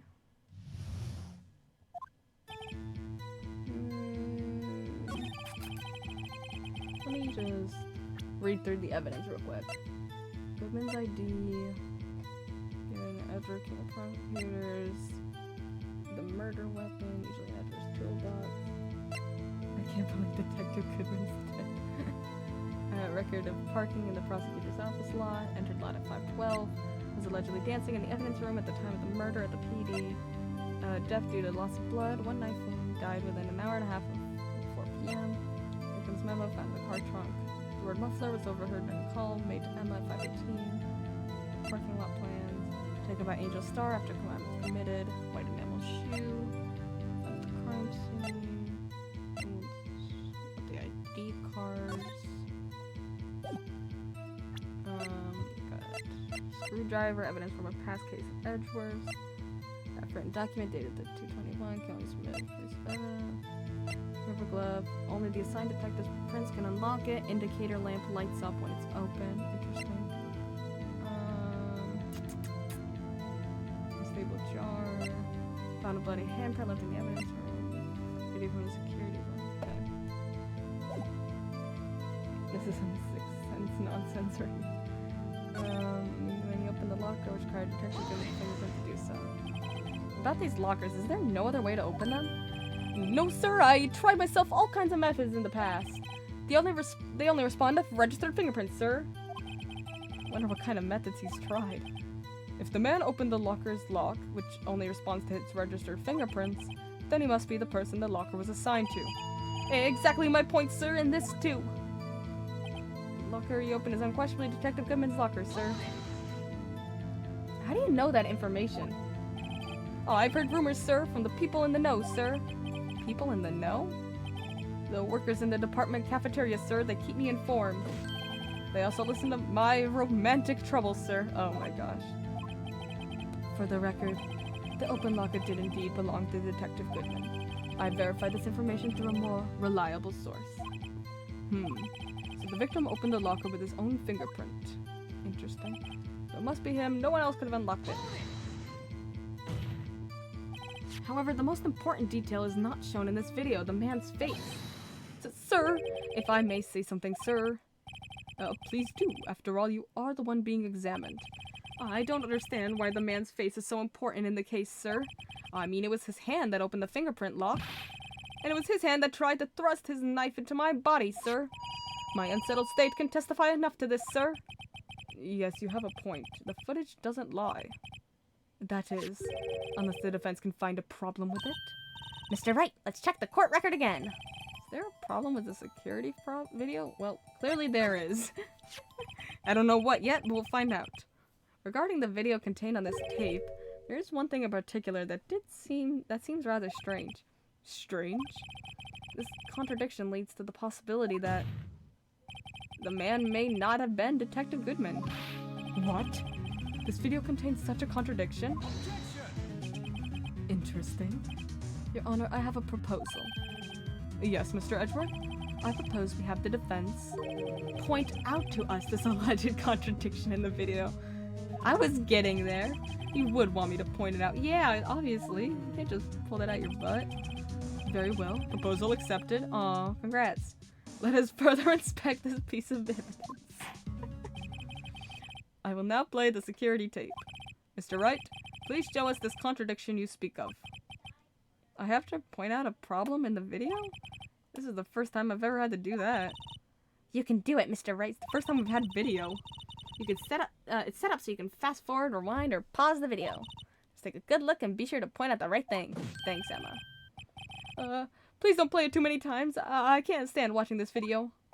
How did this guy ever become a police officer? Now then, Mr. Wright, please enlighten us. Where is the contradiction that indicates the man may not have been Detective Goodman?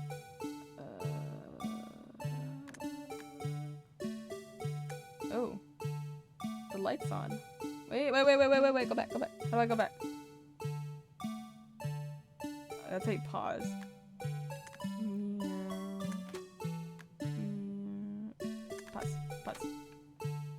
the light is on. That's weird. Is that it? Emma is so helpful. Oh, must be it. The thing that's strange about this video has gotta be this. Officer Meekins? Sir, do you mean me, sir? As I understand it, the locker apparatus works like this. When you grab the handle, a sensor reads your fingerprint. If it's a match, the light turns on and the lock is released. According to my very limited experience, that's the way I understand it, sir. If so, then something is seriously wrong with this picture. Yeah, the light's already on.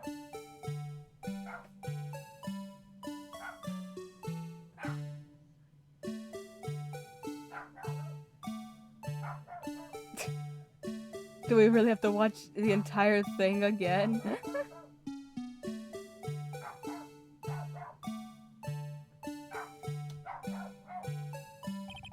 When the victim reaches for the handle to open the locker, let's rewind a little earlier. Oh my gosh.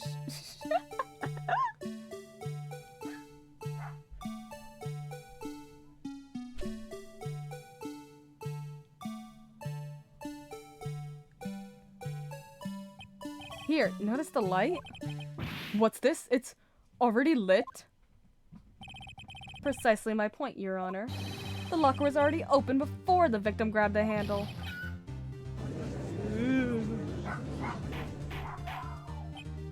Order! Order! What's the meaning of this? It's very simple, Your Honor. The locker wasn't locked on the day of the crime. But the locker locks are controlled by an electronic system. When a door is shut, a sensor is triggered, and the locker is automatically locked. Oh, I know! It must have broken down! Of course, I'm not an expert in this. It's not likely, Your Honor. The sensor would detect and report any malfunction. Oh well, it just goes to show novices should keep their mouths shut. So then, Mr. Wright, do you have an explanation? Me, Your Honor? Yes. Why wasn't the locker locked? Me, Your Honor? Yes, well, you see, this isn't exactly my field. What do you think, Miss Scientific Investigator? Oh, maybe something like jam the system sensor?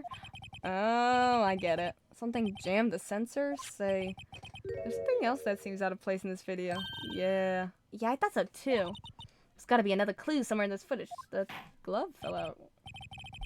Very well, let's inspect the video once more. The locker wasn't... Okay, just cuts off the judge. Yeah. It was the glove, right, that falls out?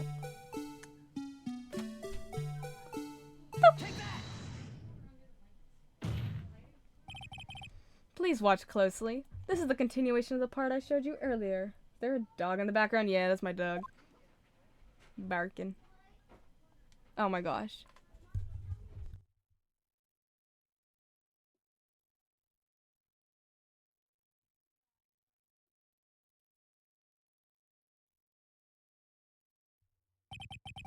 What's this? Something white fell out of the locker. But sir, it's been my experience that things fall out when doors are opened. I often fall out and roll great distances when I hop my car doors, sir. We can't be sure that item was completely inside the locker to begin with. It's even creepier without the music, yeah. What do you mean? The sensor triggers the lock when the door is shut. What if something was inserted, say, between the sensor and the door? Inserted?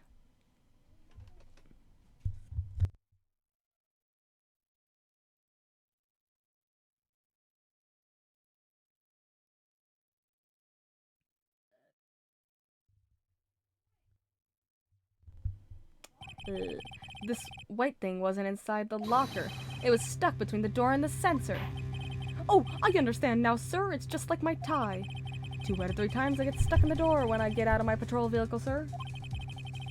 Instead of the door closing, my tie chokes me. But the object would have to be extremely thin to fit in the door. Not only that, it would also have to block electrical currents. It would need to be an insulator, like a glove. Yes, an insulator. But at the crime scene, there just might have been something that fits the description. But sir, by insulator, you don't mean... I think I finally got this figured out.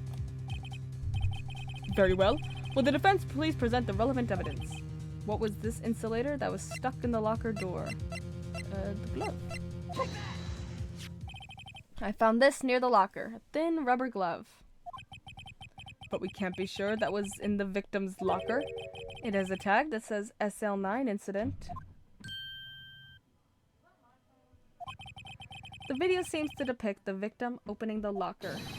But that isn't the case. The lit lamp attests to this.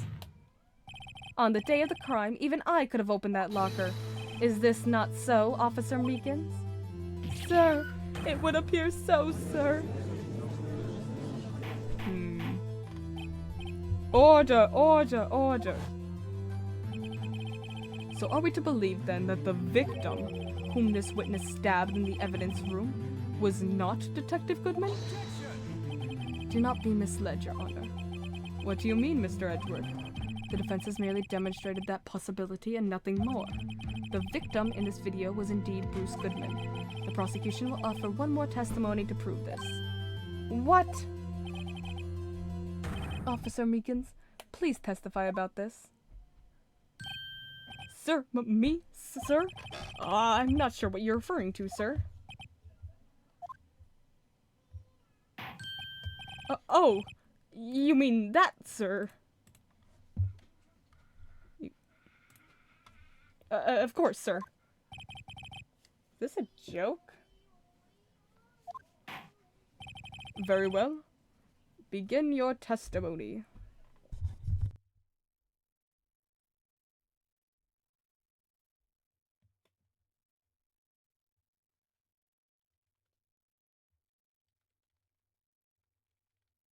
I feel like Officer Meekins wants to be charged at this point. Bro has issues. Oh, jeez. 1 sec.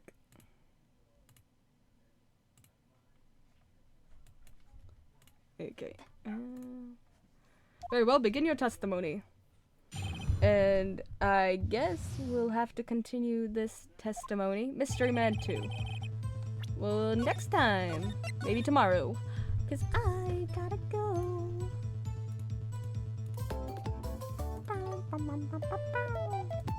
Thank you guys so much for joining me. It's been fun.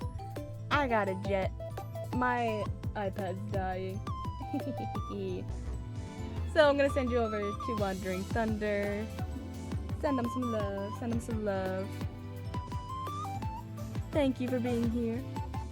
I'll catch y'all probably most likely tomorrow to continue more of this. Bye everyone. Bye bye. Bye bye.